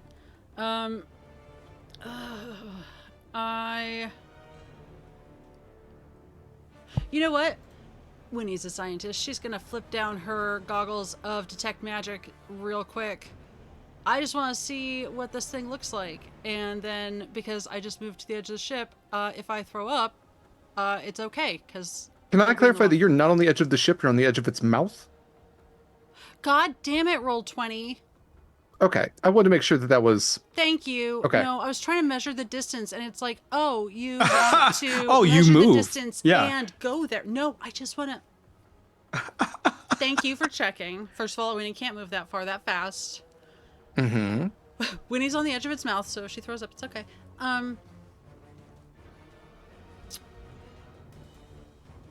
What does she see? with her Okay, so you're using your detect magic goggles. detect magic goggles. Okay. I was, Yeah. Okay. So you're gonna see the sea of necrosis all around you, just necrotic energy literally permeating, the air that you're breathing right now. When you look at itself, it is going to give off, I mean, whatever an aberration would appear as, whether that's like ultraviolet, this kind of like sickening that, purplish yeah. green. Yeah. Um, what I will note, give me. Since you're using detect magic, we could call this Arcana, or this could just be perception because it's coming from the magic item itself. I prefer Arcana if that's Yeah, let's do Arcana. an option. 18, 29. Okay, looking at you've seen that there's the main trunk of it, and then all the cilia arms branching off of it. But as you're looking at it, you start to see these almost like darker colored pockets, almost more pinkish, emanating at certain points, certain like just interspaced, almost like massive freckles all around this thing. If this were Legend of Zelda, that would be the point we try to hit with like boomerangs or bombs or something. Yeah. Stick. The pimply gas station kid from The Simpsons. Yeah, maybe that's more like blisters or like pimples, pustules. Ooh. Because you can see that they're What? like sort of distended in those places around, like it'd be harder to tell otherwise with how the arms are all moving all Yeah. around it. But yeah, you see like these kind of just mounds just interspaced around this thing's exterior. Okay. Mm, Um, hate and it. those aren't like a different those are just I see as part of its body. They're just like they're you wouldn't be able to tell without the magic. They're still like Yeah. a similar enough color. I saw in chat color out of space, absolutely. Oh, I like that. Yeah. Yeah, no, they're definitely a sort of octarine. Hate it. But yeah, you would be able to note that there's just like slight differentiations. All right. Heck it. Did flipping my goggles down take a full action? It's okay if it did. No, no. I mean, it's in. Yeah, it hasn't in the past, but it's also been a while, so I was like, I'll ask. In which case, I would like to shoot it with an acid arrow, which is for flavor when he just has a little acid, like a Hawkeye crossbow bolt. Mhm. I recognize bolts are not arrows. This is just for flavor. And Hawkeye doesn't use crossbows, but And yeah. Hawkeye doesn't use crossbows, but like Okay. the little like a little acid canister on top of the. Fine, Okay. it's magic. Everything in this game has to be magic because D&D doesn't care about Except for interesting artificers, because things. artificers translate magic through machinery. You're not wrong. We don't have time for this rant. It is not going to be a PowerPoint because it's just swear words. Jen, is there a reason I cannot keep one of these dice in front of me at all times? So it's plus 10. It's a dirty Eva, 20. someone says you're quiet, so if just check well, your... boost your volume a little bit. You want to hear my rant in surround sound? Baby, we can do that. I think they just want to hear I will project you in general. I don't think it's how about the rant. frustrating it is. It is a dirty 20. Yeah, that'll hit. Okay, and then thank God for hardware acceleration. Who did this poll? 13 That's a great question. I do like 13 Pally round 2. acid damage. Although I just realized since it's a called shot, I should do that at its disadvantage, right? I haven't called a shot since. I'm sorry. A lot is happening. A Yeah. lot of like I wanted to everything shoot else. at one of those pustules. So Oh. Okay. Yes. I will just use a crit if that's the case. No, I can see you could hit the pustule. I think if you were calling a shot like, oh, I want to like cut off its arm, or I want to like do Sure. something specific. But To if you're be looking fair, to it hit is a target, giant creature, I understand. yeah, I mean, hitting a target is what the AC is. So yeah, that's fine. Dirty 20, you hit one of the pustules. Okay. Oh no. 13, I think I said. Acid damage. Yeah. I'm So more in it for the science, but if I can do some damage. mechanically, the damage is halved. I need to figure out why the music Hey stopped. guys, acid damage is a bad idea. Just as a heads up. Who could have guessed? It's going. Okay. So mechanically damage is tabbed. The other thing, since you are looking through your goggles in the first place, you would see that like mound would like shift. It would react to the damage, and it would then move. It would almost like swimming through this thing, like the scarabs in the Mummy would move Ooh. to a different spot on this thing. Oh, And you okay. notice that the arms would come with it. Okay. I Those hate sound that. like soul pockets or something. Hey. This is again in the mind link. So acid's a bad idea. And then also, there's something going on with those. I don't know if you can see the blistery things, but there's blistery things kind of in among the.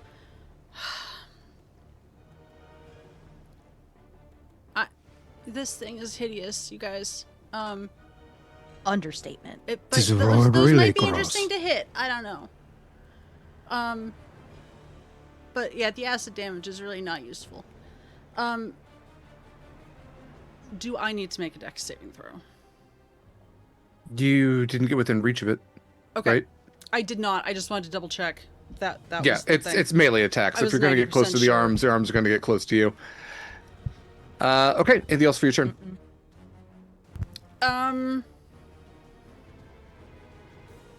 Nope. Cause I haven't switched to 2024 yet. Nope. Okay. I am good for now. Kallista, your turn. I am gonna. Is that within 30? Let's go get within 30. 80. 35, perfect.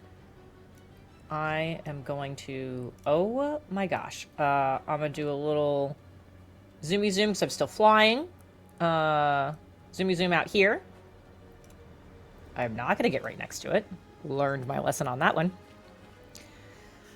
And I will do an oldie but a goodie. I will get out there and I'm going to slam my hammer against my shield and cast Destructive Wave. So I need a Constitution saving throw. Sure. 13 on the first and that's a 1 on the second. But a 13 plus 8, so 21. Okay, that is a save, so he will take half damage. Okay. It is Thunder and Radiant. Do you need it split? No, I do not. Oh, that's good. That's 10, 14, 18, 20, 30, 40. That is 42 points of damage. Okay. I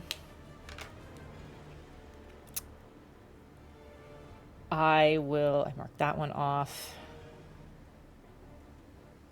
And I will, why not, while I'm in range, also drop a Shatter on it, so another Constitution saving throw.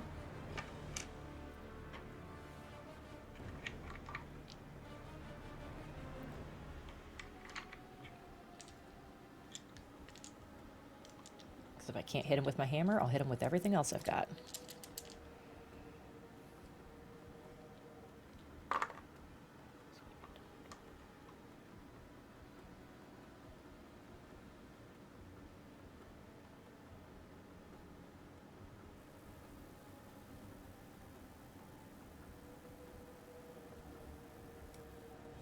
Okay, yes.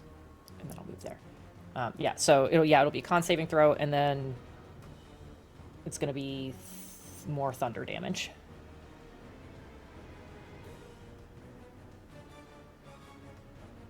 Okay, another con saving throw. 9 and an 11, so the highest would be a 19. Just barely saves. All right, so he's going to take 8 points then. That's already halved. It was 16. Okay. 8 points of damage. Wait, you said it passed a saving throw, Derek? It did. For a 19, and what's your saving throw, Kallista? 18. I'm within 30 feet of it, and I can use my Cosmic Omen now against it, so I Okay. can remove a d6 from that. Great. Let's see what we get. Please at least be a 2. I got a 6, so it fails. Sweet. So then that Okay. would be 16 points total. So I did a total of 58 damage on that turn. You got it. And then at Acacia's request, I'm going to put myself here on the map. Since I am still flying, I am pretty much like over Acacia. Cool. Perfect. Okay. Great. And that will be it for my turn. I'm going to mark off all my round counters for all of the things I have. We're good. Okay. Great. We have triggered an effect for this thing. So No. I'm gonna roll a d4 here. Okay, so that is a 3. So, Winnie, do you still have the goggles on? Yeah. Great. You are going to see those pustules. You're going to see them essentially burst, and you all are going to watch as no. creatures are going to pull their way out of the form of we're going to call these severs, because they have severed themselves from calling these things shark-like is maybe accurate, but also inaccurate at the same time. They have a somewhat humanoid form, although in addition to 2 legs and a extended shark-like tail, they also have 2 sets of additional arms along their torso. Their head culminates into sort of like a anglerfish, sort of shark-like, almost goblin shark-esque looking maw to it, not inspired by our previous conversation. However, as they pull themselves out with a squelch, the tethers of all of that mucus pulling off with them, all these additional arms extended out, and they go to open their mouths. You see that their mouth does not open just from the jaw, but extends down fully into their stomach to where they have a full set of jaws that line the entirety of their torso, almost as like a living Iron Maiden. And so they are going to pull themselves forth, and they will go at the end of Ur's turn.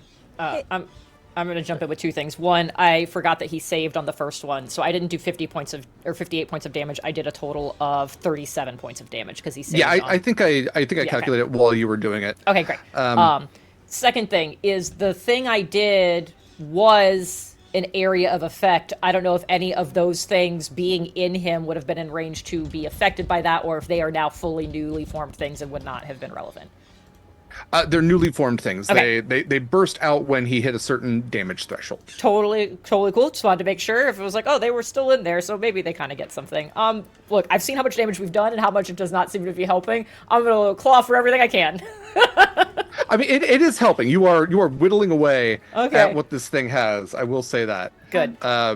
Yeah, don't feel discouraged just because the thing is fucking huge. Question about Yeah. those things. Where did they appear from exactly on its body? I didn't exactly have a specific place in mind, just wherever Winnie saw, like, there's many more spots that Winnie noticed Right. all over its Whoa. body, but just kind of like splitting out in different spots there. Okay, but the ones I see specifically on the map, are they within 25 feet of the whirlpool? They would Ooh. be, although they would be in the air. Oh, they're in the Oh. air. Well, They're they flying? are they coming out? Do they have to come out through the water, or did they come out through the part that's thing? I guess that is a good question. You said the whirlpool was 50 feet, so even then, I mean, So- that's The thing is, That's because any just creature a in the maw. water and within 25 feet of the whirlpool is pulled 10 Okay. feet towards it. So if they were in Okay. the water when they emerged, Mhm. yeah. We can say that they'll be affected on their turn then. Same with okay, cool. Yes, they would have landed in the water. They do not fly. I should be clear. about Okay, that. so they're bursting out and then falling Okay. into the water. Got Okay. it. Yes. Cool. yes. Okay, Yeah, thank yeah. you. It's Okay. less bad, but still bad. I know, right? I was like, I'll just check captions. Okay. So, Oh. God, whose turn did we just have there? It's Scarlett's turn. Yeah, That we was finished. okay. my That was close to turn. Sinet's. Scarlett, Yeah. please.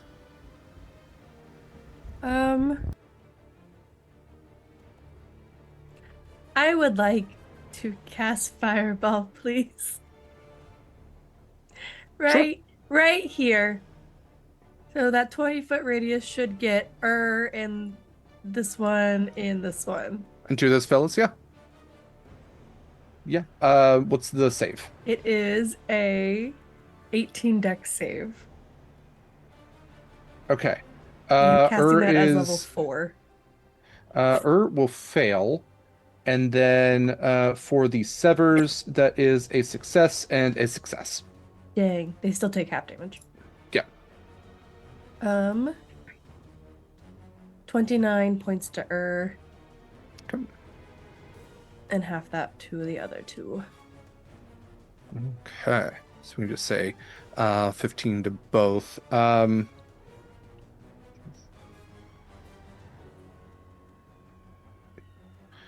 Okay.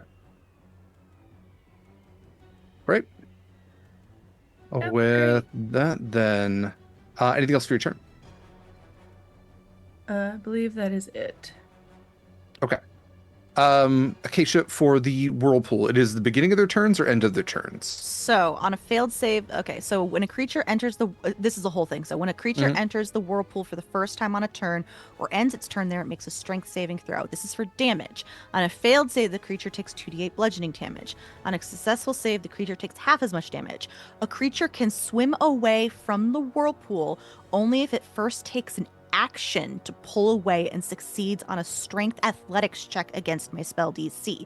So they can't really attack and use their action if they want to get closer to us because they have to spend their action moving to get away from the whirlpool. Gotcha. Okay. Cool. That's dope. Okay, let's go ahead. Let's roll for the severs first. So that is what is that? That's an 18. That one succeeds. Okay. It's a 19 on the die for the other, so it's a 21. And then got an 18 on the first and 19 on the second. So all three will succeed. What is the damage for that? Well, no, ending on the turn is for damage. If they went and See. Are they trying to move? Yeah, if they're stuck in the whirlpool, they're gonna get out of there. Okay. Is able to roll twice? For saving throws, yes. It can roll fucking twice? Or is it just an advantage? I rolled for all of the severs, and it's advantage for And the severs also have advantage. All right, what did get total?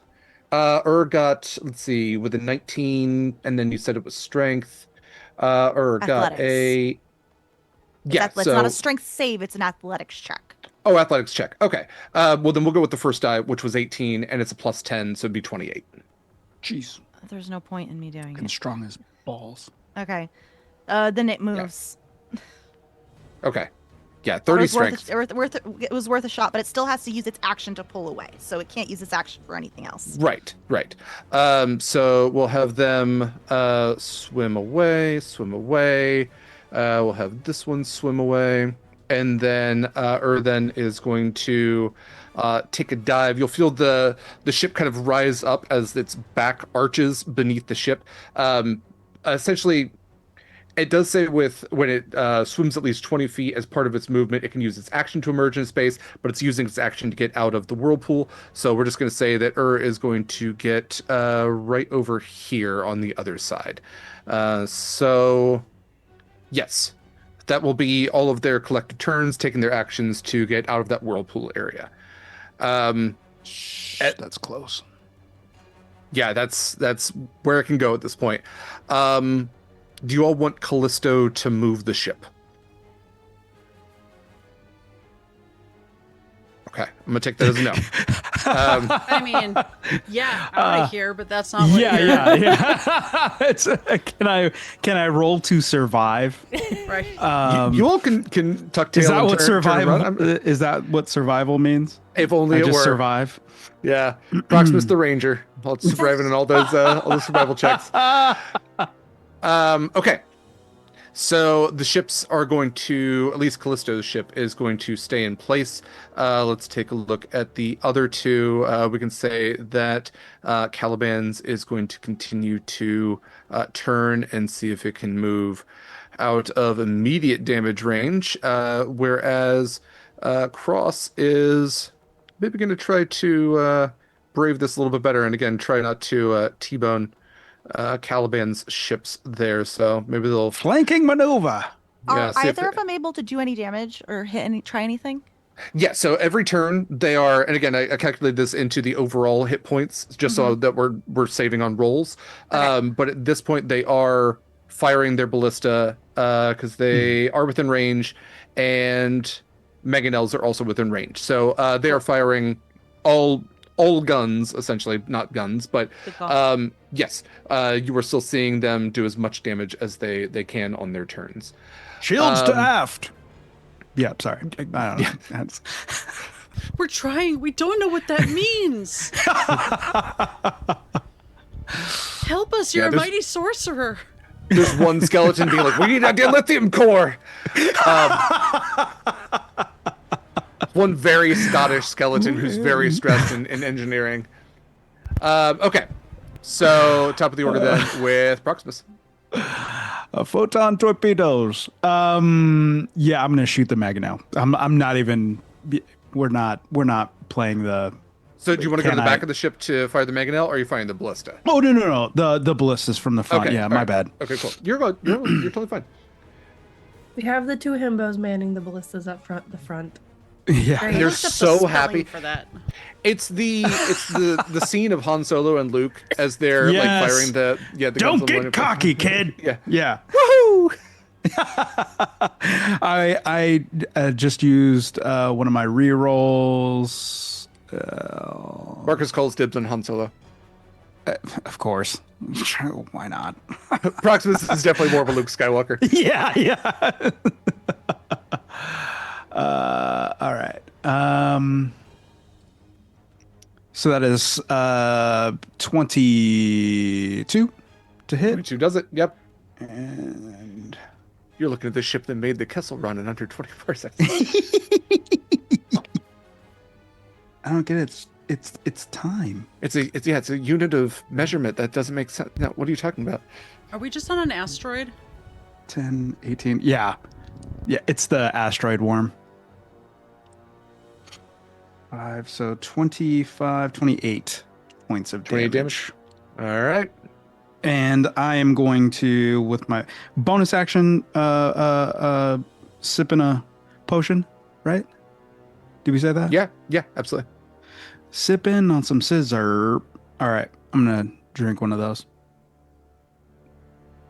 All right. Acacia, it is your turn. I am going to change my cutie mark to Archer.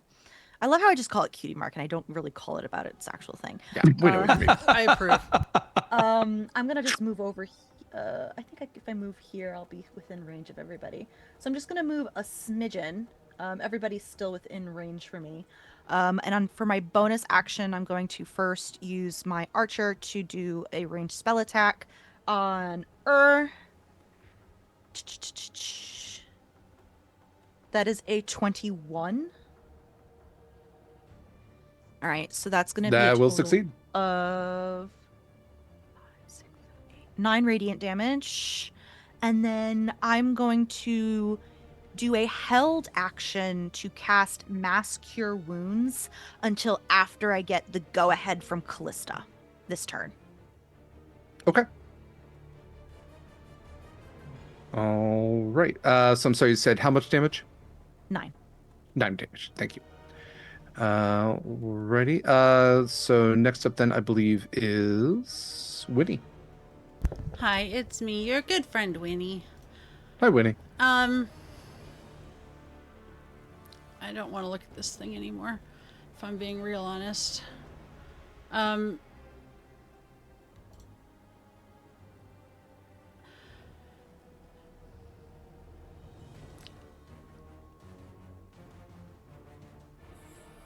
So as far as we can tell, just fire's fine. Fire seems to be effective. Okay. I am going to then... John Carpenter's The Thing taught me anything. It's that weird aberrations from space are vulnerable to what? fire. You know what? That's fair. That's fair. Is... Oops, I'm so sorry to anyone watching the screen when I try to navigate Roll20. It's not you, it's me. Winnie is going to move across the deck again, for reals this time. And... not move. We're going to drop a little flaming sphere upcast to 3rd level. Oh, that's disappointing. Yeah, 3rd level. I guess like right along the kind of in between its teethers. It's a 5-foot sphere, so I don't know, try and figure out how to ellipse. I got you. Thank I you. got you. Oh, bless. Hero to the people. So if it could, well, make a dex saving throw, which I do know it's good at, but on the other hand. Yeah, no, well, it's not actually. Dex is what it's not great at. It just has that advantage. Oh. That's an 18, and yeah, an 18 would be its save. Yeah, meter beat. All right. So 2d6 is... I mean, at this point, it's like just throwing a red hot in there. Oh, I see. 5, 6, 7, 8. So 4 points of fire damage. Okay. Which is better than I usually do in a fight, if I'm being honest. And I guess that's it for me. Okie doke. Then we are to Kallista. Kallista is going to hold Zeal up in the air, and using one of the stored spells in it, I'm going to cast Beacon of Hope. Okay. Any number of creatures within range, it's a 30-foot range. We are all in it. Technically, Marcus and other NPCs or whatever are also in it, so I guess you have that information. While I maintain concentration on this, every target has advantage on wisdom saving throws and death saving throws, but we won't need that second one. But the most important part is regains the maximum number of hit points possible from any healing. And with that, I cast Max Cure Wounds, and everyone gets 44 hit points back. Great.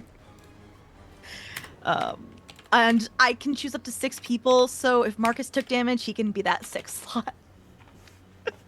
Fair enough. If he hasn't taken damage, I choose a random NPC who took damage. Yeah. That was epic. Incredible, thank you. Thank you, Jen. To be clear, that hit Thank you all for the making it PCs. so I didn't also have to do both. that at the same time. Look at all those nice, beautiful, almost full green health bars. Yes. All right. Next up then is Scarlett. Excuse me, sir. That's one action, and I'm a hasted motherfucker. I gave a breath. I gave a moment. Nobody said anything. I typically okay. ask. I was busy doing math for 5 HP bars, so The one time I Thank you don't for ask, that. please. I am sorry. That was I probably should have been a little bit more locked in. I am going to. What are these little weird flying, swimming, whatever they fucking are, Assholes. shark severs up to? In the water, so they do have like a series of like 3 shark fins, where the first in the order the closest to its head would be the largest and kind of trickle down. They seem to be kind of swimming in like sort of circles. You can't exactly tell what they're doing, but they don't seem to be up to no good. Great. I love that. Oh no. I will. I don't want to drop the big slots yet. I feel like I need to hold on to those for a little bit. I am gonna. We'll just go ahead and just do a nice little. I wish it wasn't a con saving throw, but we'll do a shatter on. Or again, what is the range on shatter? It's a 10-foot radius. That's too small. Yeah, I'll just focus on her. So con saving throw. Okay, so bad.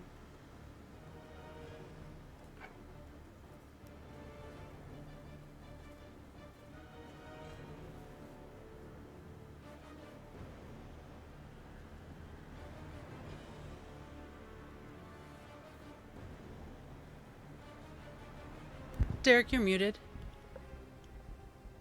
I certainly am. Sorry, I was also doing math. Con saving Fair. throw for was an 11, and that's a +8, so Yeah. that is a 19. He saves by 1. Okay. I rolled 21 damage, so he'll take 10. Wait. Oh. It is. My reaction has refreshed. I can use my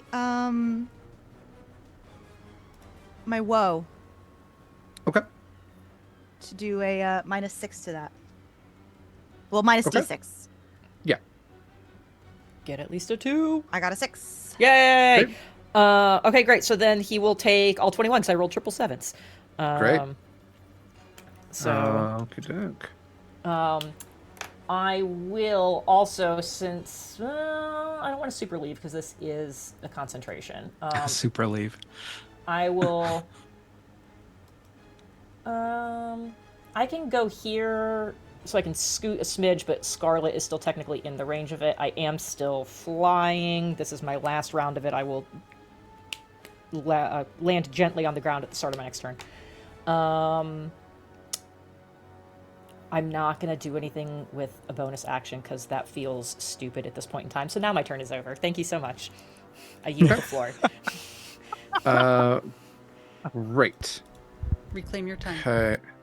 Let's see here. So, yes, Scarlett, is that right? Yes, Scarlett is up next. Hi, hello.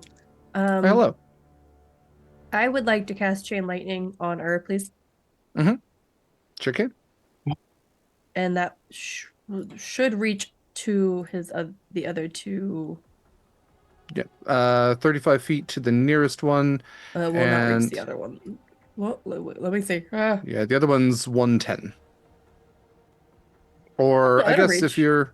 It 85? shoots through Oh, never mind. the ship. Can I take that back? I didn't measure. It's 30 feet. For some reason, I thought it was farther than that. I thought it was 60. Yeah, you can take it back. That's fine. I take that back. I'm so sorry. I thought they were That's fine. closer. I would like to cast Witch Bolt at 5th level, please. Ooh. On Earth. Okay.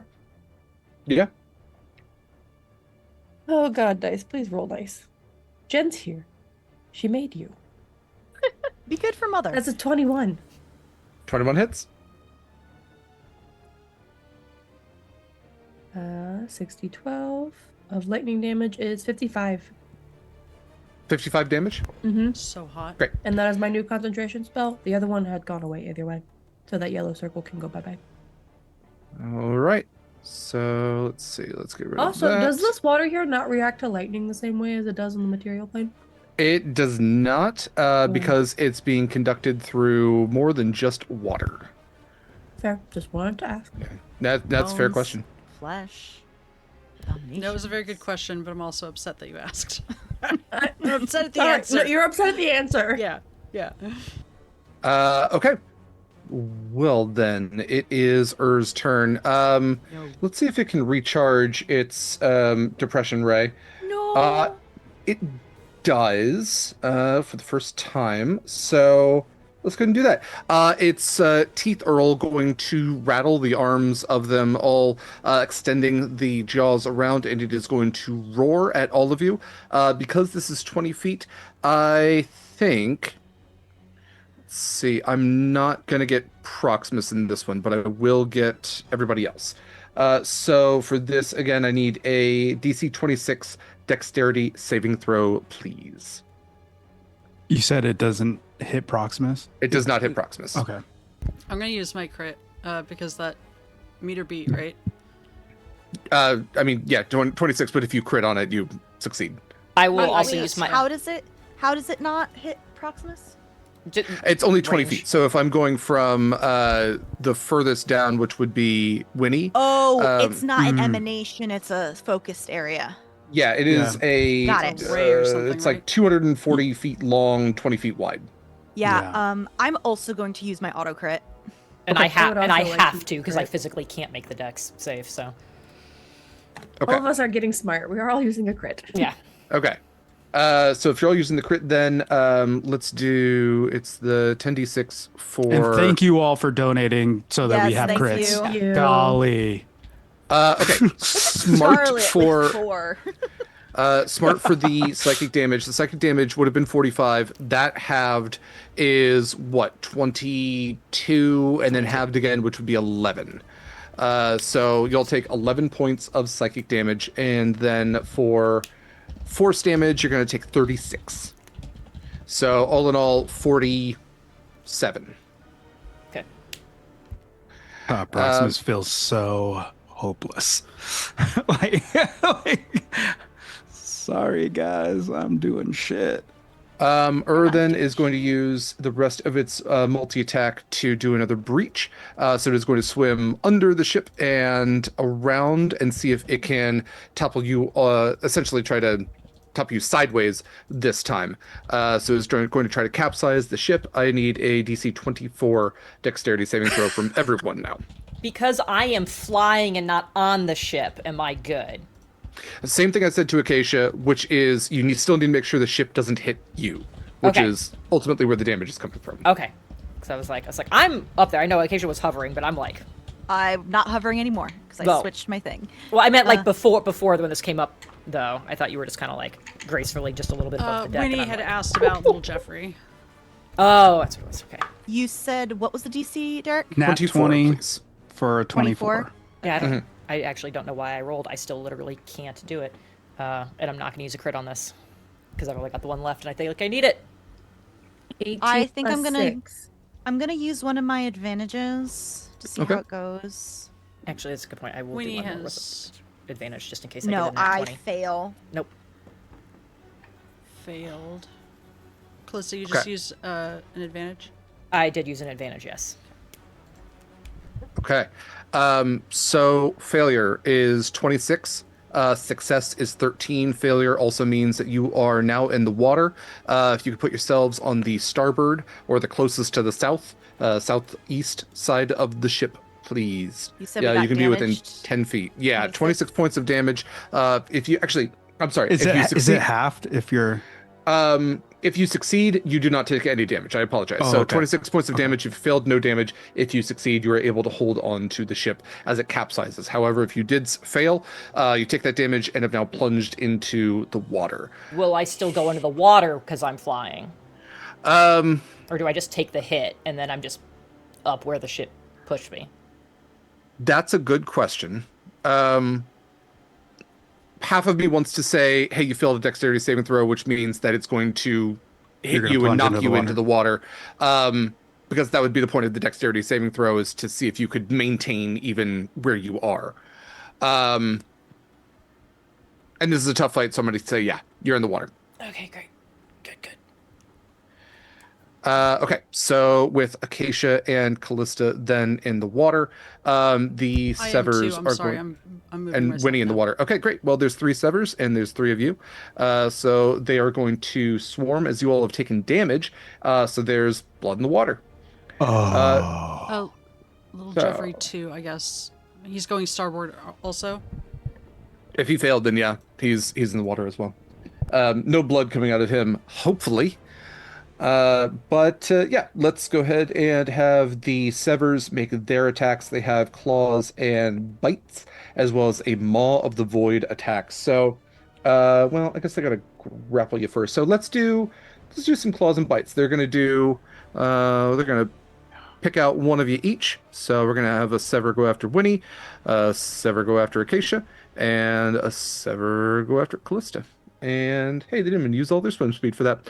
Okay, so for, let's see, claws. These are, yeah, 1 claw attack, 1 bite attack. Let's start with Winnie. It's a +7 to hit. I have s- Sanctuary on, so it needs to make a wisdom saving throw.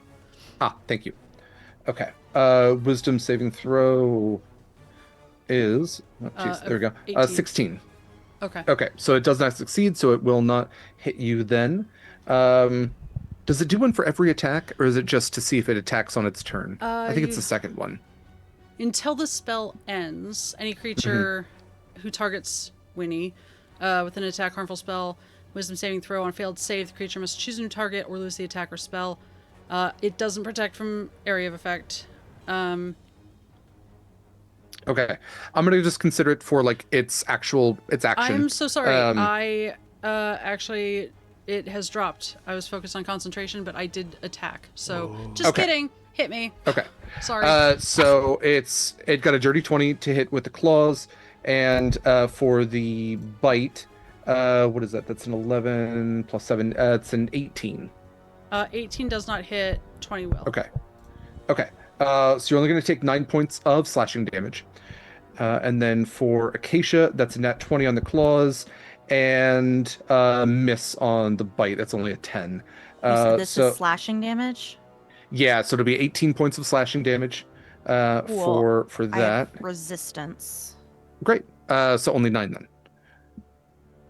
And then for Kallista, that is a only a 17 for the claws and a nat 20 for the bite. So Kallista, you're going to take 26 points of piercing damage, and I need a strength saving throw from you, please. It is a DC 18.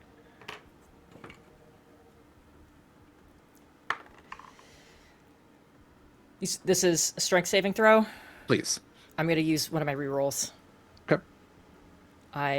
Wait, how much damage did I take? This might be a moot point. Oh fucking Christ. No, we're fine. We're fine. That's a 19 on the die, so fucking Okay. whatever. So you are not grappled then, as this thing is using all 4 arms to try to pull you into its torso, up to its maw. We'll say maw. Okay.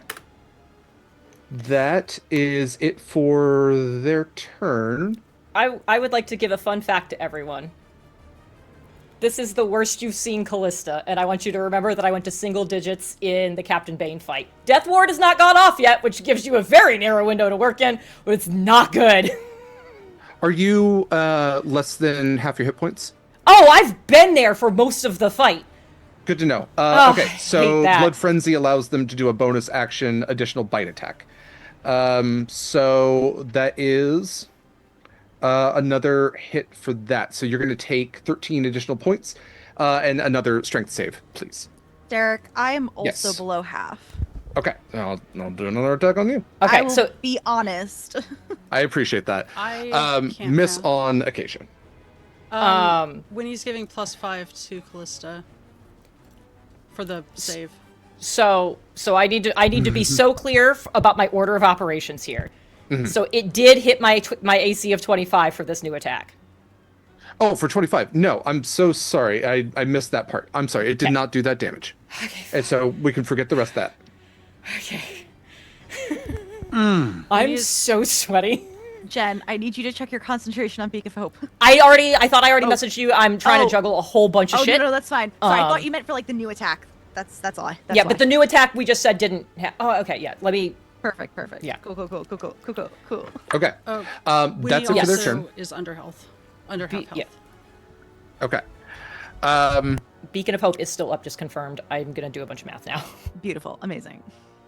So we are at our 3 hours, and I want to be transparent here. That has less than half of its original hit points, still has some legendary points, still is, doing some pretty heavy damage, and now has some buddies that it's. Yeah.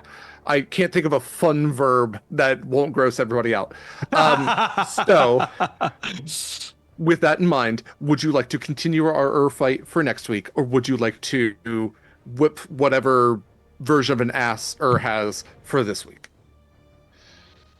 Do you think it's possible for us to kill it within a reasonable amount of time if it's below? I think it might be another hour, judging by how our kind of. I think we're zooming through turns at the same time, whittling it down to just over half its hit points. Has taken just about 3 hours, with breaks and everything else packed in. Of course. I feel like splitting the fight is probably going to be Better. more satisfying. Yeah. Because that way we're not Throw also up sitting on rushing this for a the week. whatever the wrap up is, however it shakes out. Is it at the end of the round? Yeah, this would be the top of the round where we would be starting right now. Going into round 6. I want to. We can have a going. second death. I don't know if I want to sit here for at least another hour though. But I was gonna say yeah. I'm gonna lean towards the only person in Eastern time zone for this Sorry, one. folks. One more. Look, I feel like I feel like this is what having one I more round. anticipated, yeah. One round. Okay, One more I'm round. fine with. I'm One fine more with round? one more round. I'm fine with. Uno I don't mas. want to do. All right. Yeah.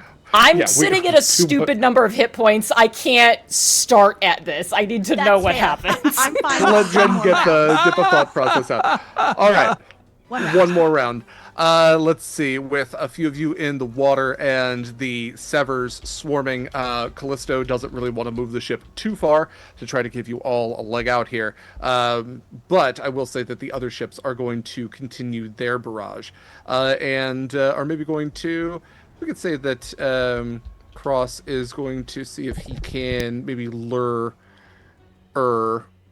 away from that was a fun sentence. That was good. That was good. Get up a little bit closer to for some easier shots, and also maybe see if he can deter it's all good words from targeting just y'all. Is actually pretty intelligent. Pretty decent intelligence score on this guy. It's got like almost 2 Proximuses worth of intelligence here. That's not really saying much. Somehow when you get them together, it's worse. Okay. I hate how it's intelligent. Yeah, you gotta think things through. Proximus, it is your turn. Okay. Seeing that, just this. Hold on 1 second.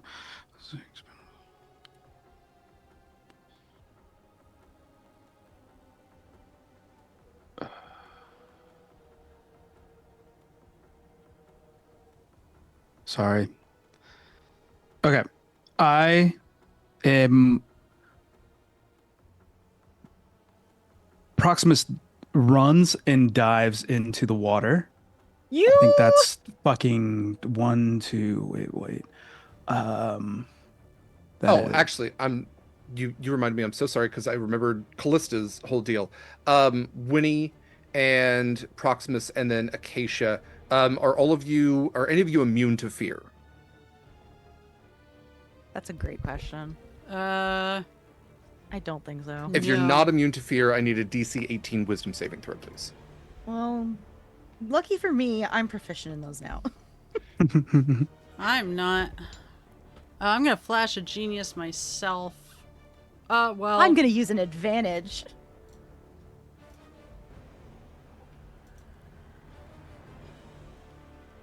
Yeah, as soon as you leave the hallow of the ship, That's better. you get struck with this aura of terror emanating from like not only the ocean itself, but especially from and you realize like how horrifying this whole situation is. Callista's great. 21.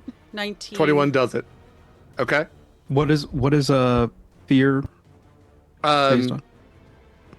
it's a wisdom saving throw, so it's a DC wisdom. 18 wisdom save. Yeah. Okay, so 19.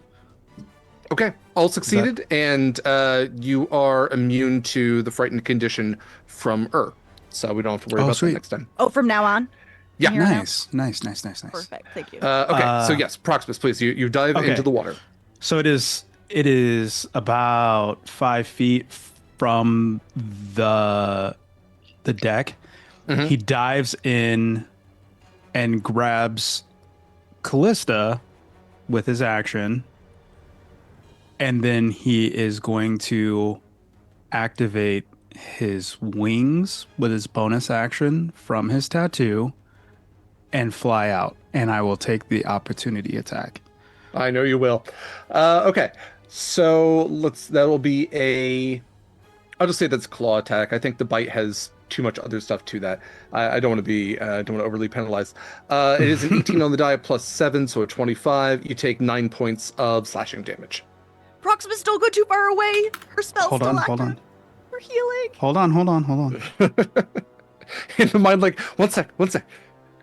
Okay, so I am going to use a superiority die There we go. Okay. to use parry All right. and reduce the damage by 4. Okay. So only So what was 5 the points damage? of.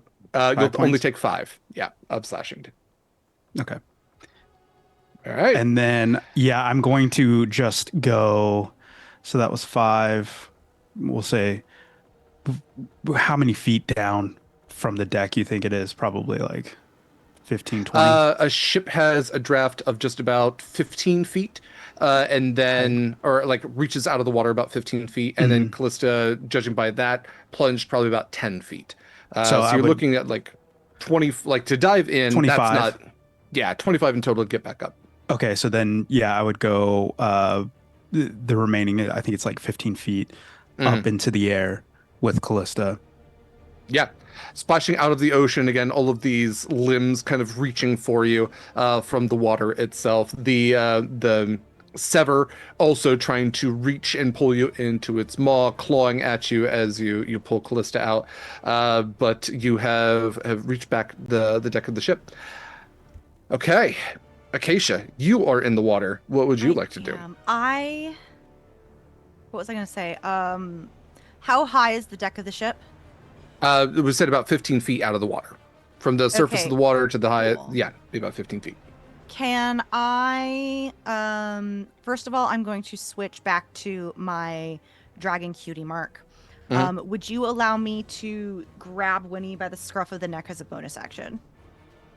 I would say it'd be an action to do that kind of item interaction to actually pick up Winnie. Well, I guess it depends on what you're doing. I'm just grabbing her whatever I can. I'm not like Yeah, picking her up gracefully. yeah. I would still say that's an action to like reach out, grab Winnie, and then move with her. That would be an action. Okay. In that case, fuck. Winnie, are you able to get out? Yeah, I can figure something out. Don't worry about me. Okay, in that case, I'm going to hover. I'm gonna fly 20 feet. Well, yeah, use my 20 feet to get back onto the deck of the ship.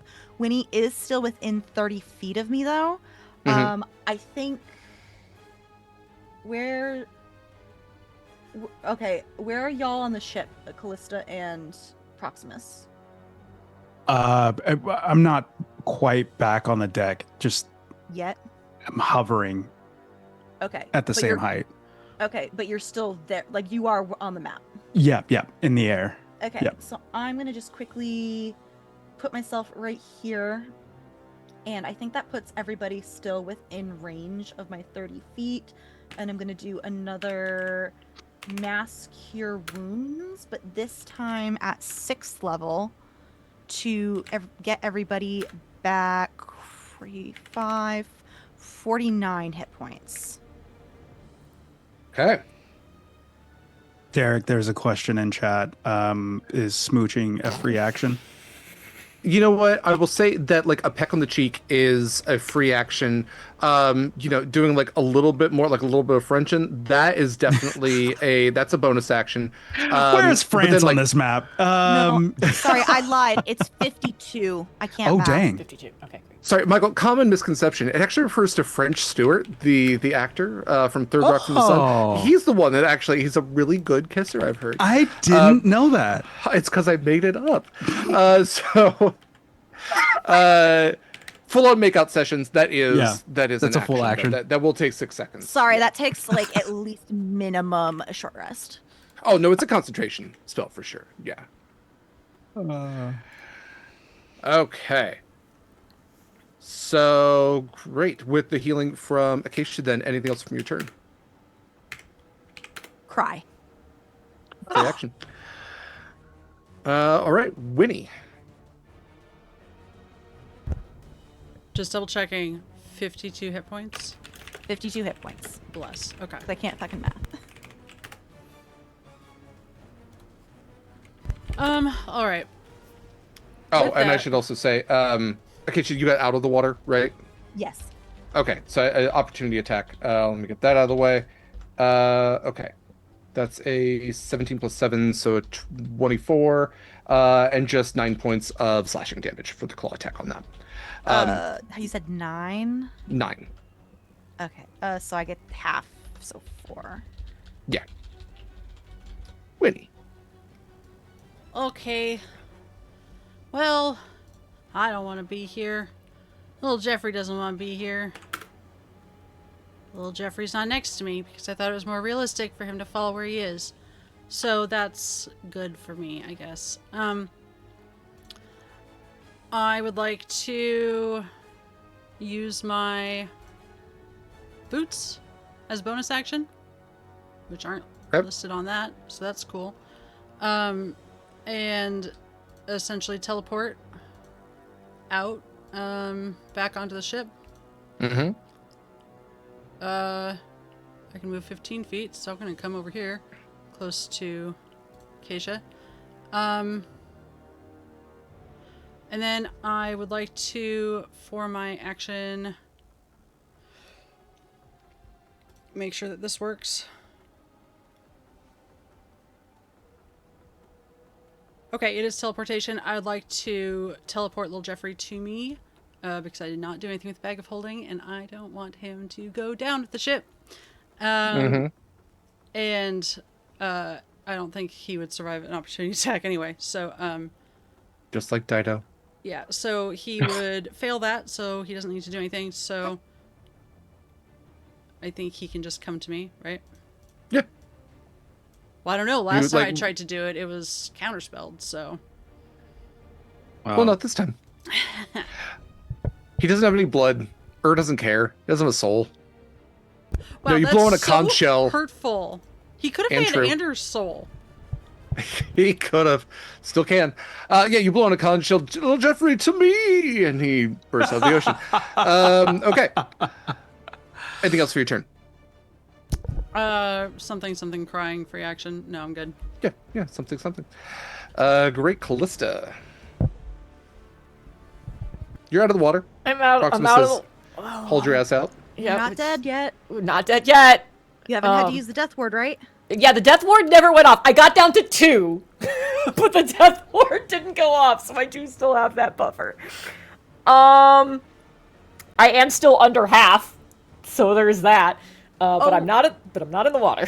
Wait, Derek, if you'll allow me to use my bonus action to healing word Kallista from before. Yeah, sure. Yeah. Hey, Kallista, you get a total of what is it? 2d4 plus 4. Cool. But maxed 12. Oh, that's right, because the thing is still up. Yeah, so yeah, 2d4 plus whatever you said 4. Yeah, that'll be 12. Okay. There you go. I have to math again. All right, we're good. We're good. I'm technically over half now. Let's go. Okay, great.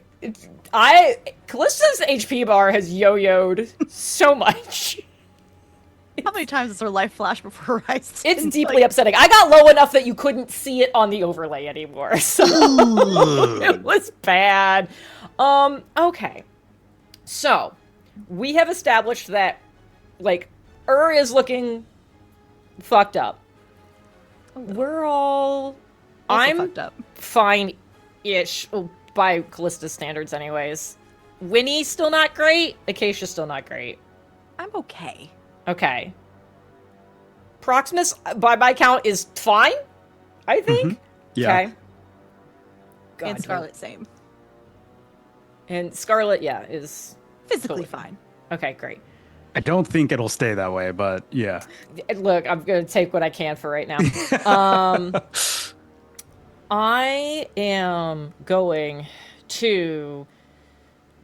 Oh, this is so stupid. You know what? No, I will...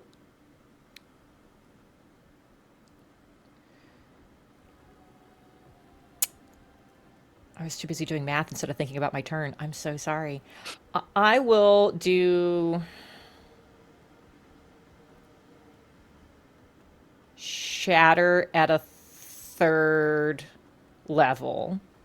Okay. So Constitution saving throw, doing that on, well, let me just actually do a quick little double check here. I am going to... Since we've established this. So right now, Proximus is holding Kallista in the air still. Mm-hmm, He's flying. Mm-hmm. My fly ended at the beginning of this turn. Kallista is going to say, thanks for that. give him a little kiss on the cheek, use a charge from the shield, and is going to fly off. And is going to move to here. Because that puts me in range. Now I can do the shatter. Okay. So yeah, Constitution saving throw. Okay. So you flew over to that space. That's correct. Yes, I flew over to that Great. space. I am over the water, like a good distance. I am not, in theory, near anything else, but... All right. Constitution saving throw. Yes. It's a +8, and that is a 7 and a 1. So with the advantage, that's 15. Oh my god, it's a failure! Yes! Thank goodness. Okay, well, I can't find my other d8, so it's gonna be... that's 14. Actually, what the fuck am I doing? I haven't used any of my channel divinities. Never mind. Fuck you. 32 points of thunder damage. Get it. I was like, I haven't used any of these yet because they haven't been relevant. No, absolutely doing that. So 32 thunder damage. Alrighty. Okay, so that's action number 1. Uh-huh.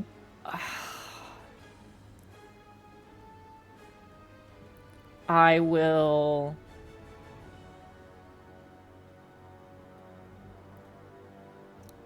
do the same thing again. I will do a third level shatter.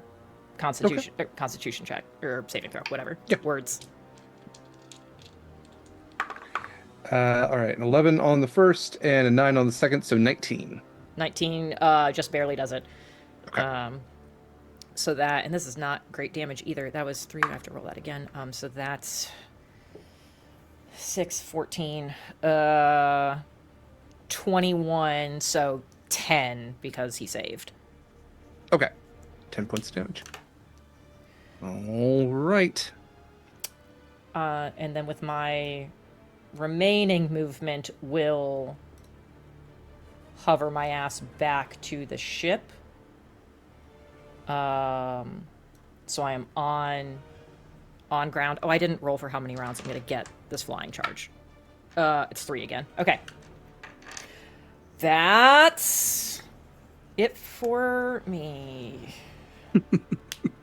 Okay. That was a big round. That was a big round. It was actually, you know what? I will do one more thing. I will bonus action. I have to have a healing potion in my inventory somewhere. I'm going to drink that. Okay. I'm going to figure out which ones I have and do that. Scarlett, it is your turn. I would like to first move closer to, unfortunately, Mm-hmm. Derek, I have a proposition for you. I would love to hear it. Oh. So, as written, Mm-hmm. one of the meta magics that I have is twinned, Yes. but it specifically says another target. Mm-hmm. What if I wanted to do twinned on the same target? It's this is big enough, I feel. Would you let me do that? I think we're going to start calling things the exception, which is where we just ignore the rules as written. Yeah, he's fucking big enough. You could Okay. You could argue that, sure, that like, hey, Okay. even if you I have to target move, like, one tooth and then the other. yeah, if you do target something like No. 30 feet away, hey, he's still there. Yeah. Okay, cool. I would He's like that scene to- from the beginning of Spaceballs where it's just like you keep just going. It's like, man, I really wish this dude would end at one of these That's points. so perfect. I hate it, but Yeah. it's so good. It really is. Alright, I would like please. to twin spell cast Disintegrate. Okay. That is a 18 deck save. Okay. Oh. Damn, I'm not close enough. Fuck. You need a smoky. I do. That is an 18 on the die for the advantage, so a 20 in total. Okay. Fuck. Nuts. For both? For both. I was like, it is technically 2 attacks. That is true. For the second one, it will use a legendary resistance. For yes, that is it's legendary resistance. It will expend another one of its legendary points, so it does succeed on both. How many legendary How many legendary resistances has it used so far? 2? So the 3. upsetting thing about is that it has 4, but it regains them. It regains them based on a D4 at the start of its turns. So it has not used any more than I have been able to regain with a D4 at this point. It's What barely the used 1 fuck? per turn order. Yeah. No, I Frankensteined this thing together from I think it's Tome of Beast, something called Icinade, but it was a DC 15. I was like, you know what, they're gonna deal with this in like a turn at this point. So then I found something called the Lord of Anguish, which is from a third party thing, and kind of just took some of the more fun things from that. So you can thank that for the arm covered maw and the beam of negative emotion, but also for that wonderful legendary point thing. It I is love a the 30. beam of negative emotionality. Oh, it's great. Yeah, Thanks. it's a DC 30 plus monster. Definitely nerfed quite down with some of Icinade's softer bits, but yeah, not a friend. So does disintegrate do any damage on a success? It does Okay. not. It All doesn't right. do any damage if it misses. Okay. I'm also trying to be very sparing about the legendary actions and not like use all 4 every single turn because that doesn't seem fun either. So I think in total I've only used 3. I think I've used the counterspell, the legendary resistance, and I think I maybe used 2 legendary resistances. So I think it's only been 3 in total. Not that it matters in the long run. I mean, again, I'm also trying to play fair with this and not be a dick about it, because I do think that is a very hardcore sort of thing to throw in. So yeah. Anyway, okay, that was Scarlett's turn. It is Ur's turn. All right. Well, everybody's on the ship except Proximus. Okay. All right. Well, here's what we're gonna do. Ur's been having some success, and if you're all gonna stay on your safe little boat, it's gonna try to capsize your safe little boat.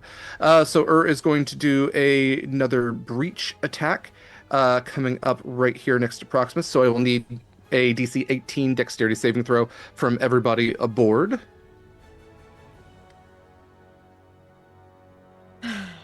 I'm gonna re-roll that one.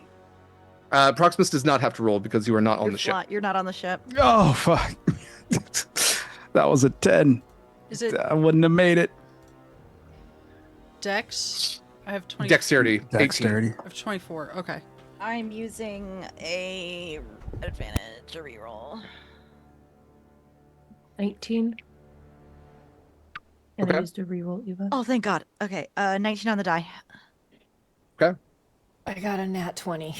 Thank God. Okay. Yeah. Fantastic. Thank God, The ship again goes to capsize, and you are all able to hold on. No damage for any of you.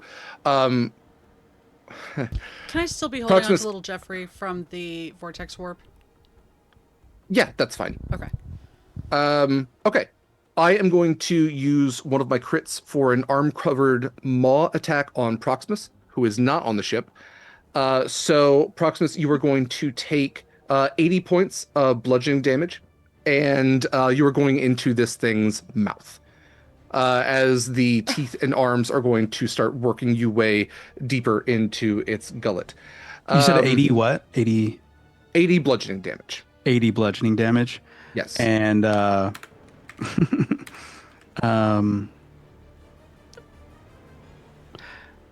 I knowing you. don't. Yeah. Bye guys.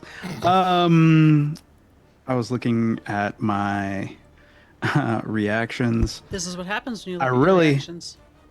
I really thanks. I really ain't got shit. So, I'm going in its stomach. Is that what You're said? in its mouth right now. You are you? Well, I should ask this. Do you still have hit points?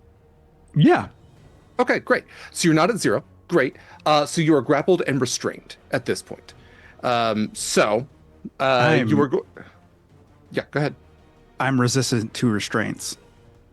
No, just joking. That's good. I was like, how the fuck does that work? Yes. Oh, you're the BDSM subclass of fighter. there we Of go. course, yeah. I'm a Shibari monk. Yeah, okay.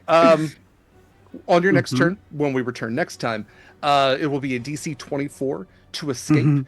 Mhm. Otherwise, this thing, not to get overly suggestive any more than I already have, does have a bonus action of swallow. I will save that for its next turn. So I think that's probably a good enough place to end. Let's go ahead and I'm just going to make sure Proximus's token is inside this thing's mouth. There we go. Right where it belongs. He's so far from me. Fuck. I probably naively feel like I have a plan for this, but it's fine. If he wasn't so far from me, I have freedom of movement prepared. We got a whole week to figure this the fuck A out. whole Thanks, man. week. Thank you all so much for joining us for another episode of Horizons Call. I want to have these lovely people say more about themselves and where you can find more of them, and then we'll do some channel stuff and wrap up for the night. Thank you all so much for sticking around with us.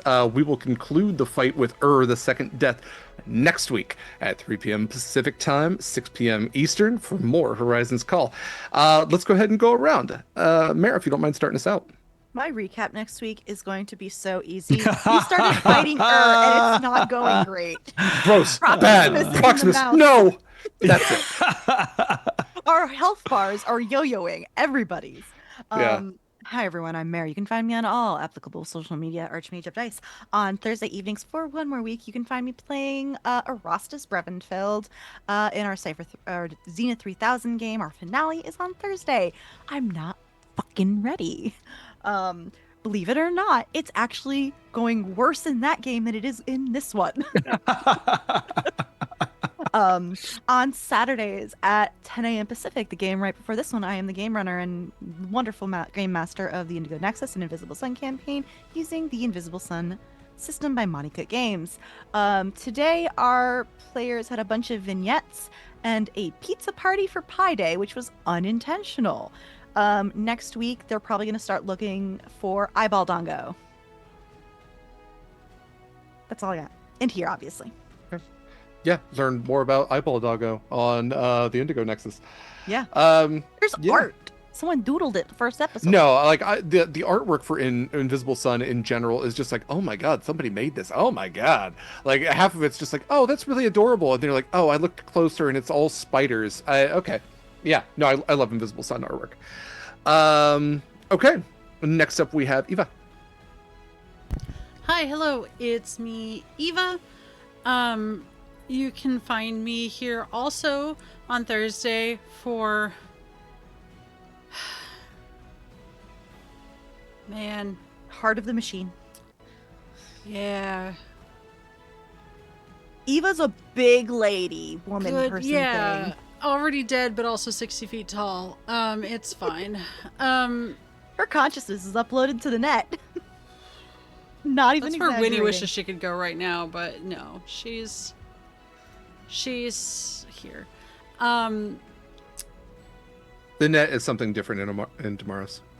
It's a net, and it's in the It's bag just a of net. holding that we've But it's had. where everybody hangs out. Yeah. How hilarious it would be for Winnie to use a net on LOL. You hook one tooth. I think that's pretty much it. Beginning of April we'll have like a little mini VSIN. That'll be something. Yeah. Fantastic. Next up is Mikyl. Hi, fam. I'm Mikyl. I was playing Proximus, your Triton Battlemaster fighter, for a minute or so. You can find me on the Sword and Key Discord channel where I spend most of my time. You can find me on Instagram and BlueSky and what's the other one? Threads. Pretty much just posting art and whatnot at Mikyl Sandoval, MIKYL SANDOVAL. Yeah, and we'll see if Proximus gets the hell up out of here. We'll see. Special thank you to Mikyl as always, for the incredible artwork that you see on screen, as well as in all of our promotional materials. Definitely check out those socials, as well as the Sword and Key Discord for even more. Next up, we have Kaila. Hi, hello, my name is Kaila. I have been your Siren Stormthrower Scarlett Shores, and I am a I almost said Sword and Key exclusive. That's not right. Sword and Key exclusive. You can find me here every Saturday, and possibly a future endeavor I still need to bug Eva and Derek about. We'll talk. I've been thinking about it. I'm very in favor. We'll talk more. Special thank you to Kaila, Mare, and Eva, who often do production work around here. And special thank you to Eva for doing the production work today for Horizon's Call. And then last but absolutely not least, we have Jenn. I'm Jenn. I'm Low Zelda in all the places when I'm not having a fucking crash out. I'm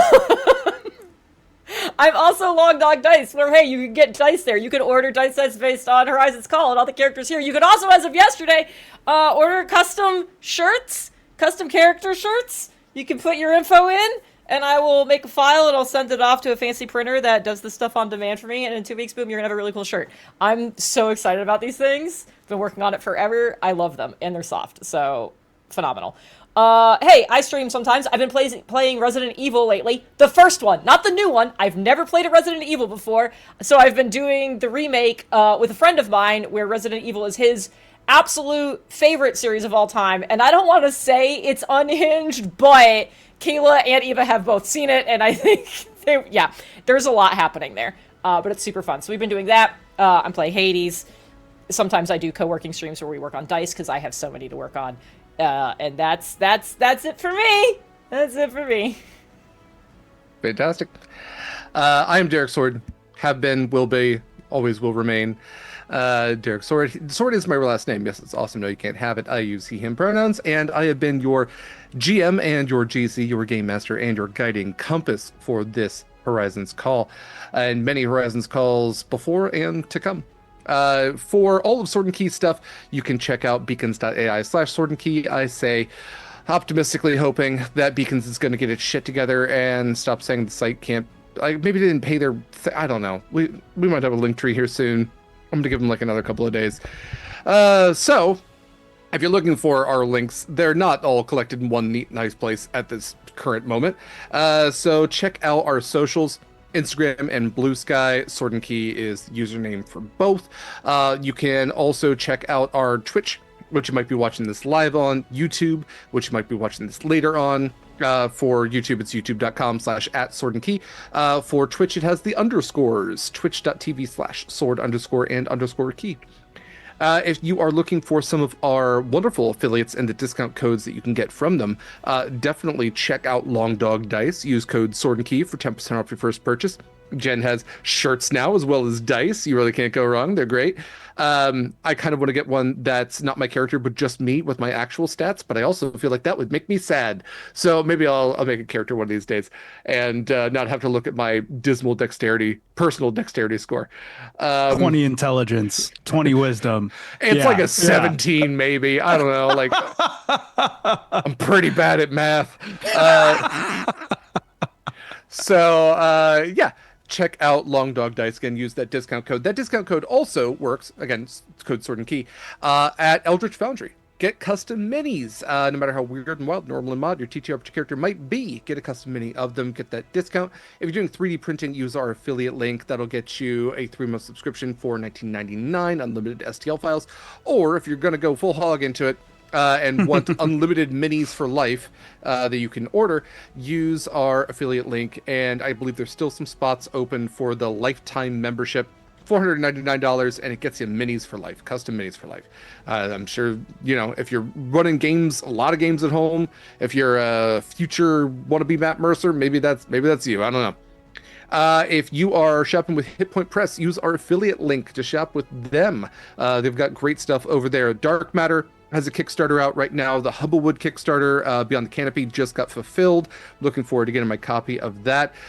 Fun fact, Dark Matter if it hits a certain level, we'll do a Dark Matter Humblewood crossover, which is Humblewood in space. I'm very excited that should they hit that. But they've got tons of other things there. They've got all the other Humblewood stuff and Islands of Sina Una and animated spell cards, Fablemaker's deck, tons of great stuff. So definitely check them out. We also here for this game are raising money for Feeding America, so you can find that link on Tiltify, as well as all of our other charitable links, all on Tiltify there as well. If you type in Tiltify and Sword and Key into your search engine, it will pop up with our main page. You can see everything there. I'll talk about the specific games and what they're raising money for here in just a minute once we get to our calendar. Otherwise, our links are pretty much can be found in all those places. Discord's going to be the big one. Also harder because I'm not going to put our Discord invitation just out there because that's how you get bots. And, you know, that it absolutely feels like this is how you get ants situation. So, yeah, I don't know. If you really want to be part of a Discord, which you should, it's a great place. It's got great people talking about fun things.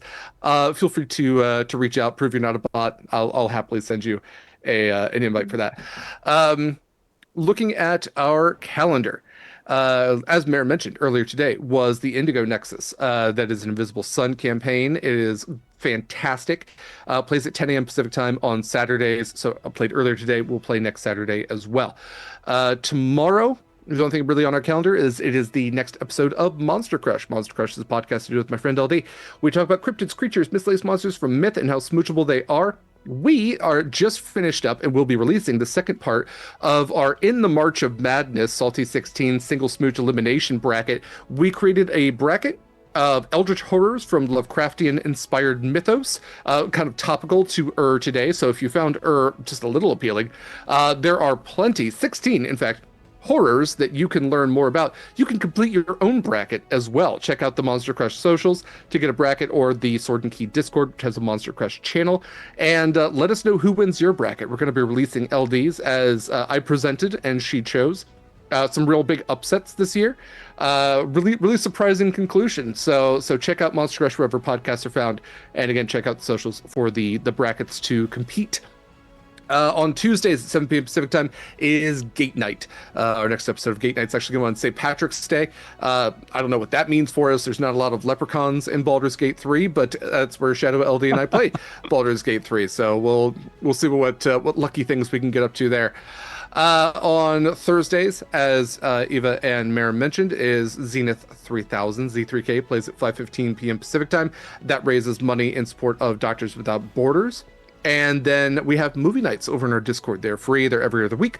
Our next one coming up is the conclusion of our monthly Ghibli watch. We've been watching Ghibli movies for over a year now, and we've gotten to we left the saddest one for last. So I hear. I made this whole thing because I never really watched Ghibli movies a lot, and I was told Grave of the Fireflies, the 1988 flick, was one of the saddest things that you'll ever see.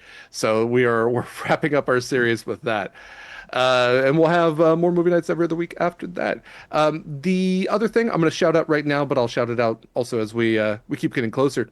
The 31st of this month, I have on my calendar, it is not one but two important people for Sword and Key's birthday, as it is Mare's birthday, as well as GM for Rosina 3000, Alex's birthday.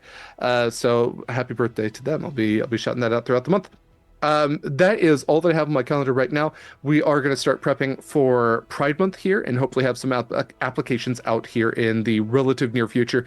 So Discord's going to be the best place to see those. It's also the best place to see our events and our calendar, all that great stuff. And then social media will be the second best place. So with that said, tonight we are going to be raiding the Pocket Dragon Pub. So go spread some positivity over there.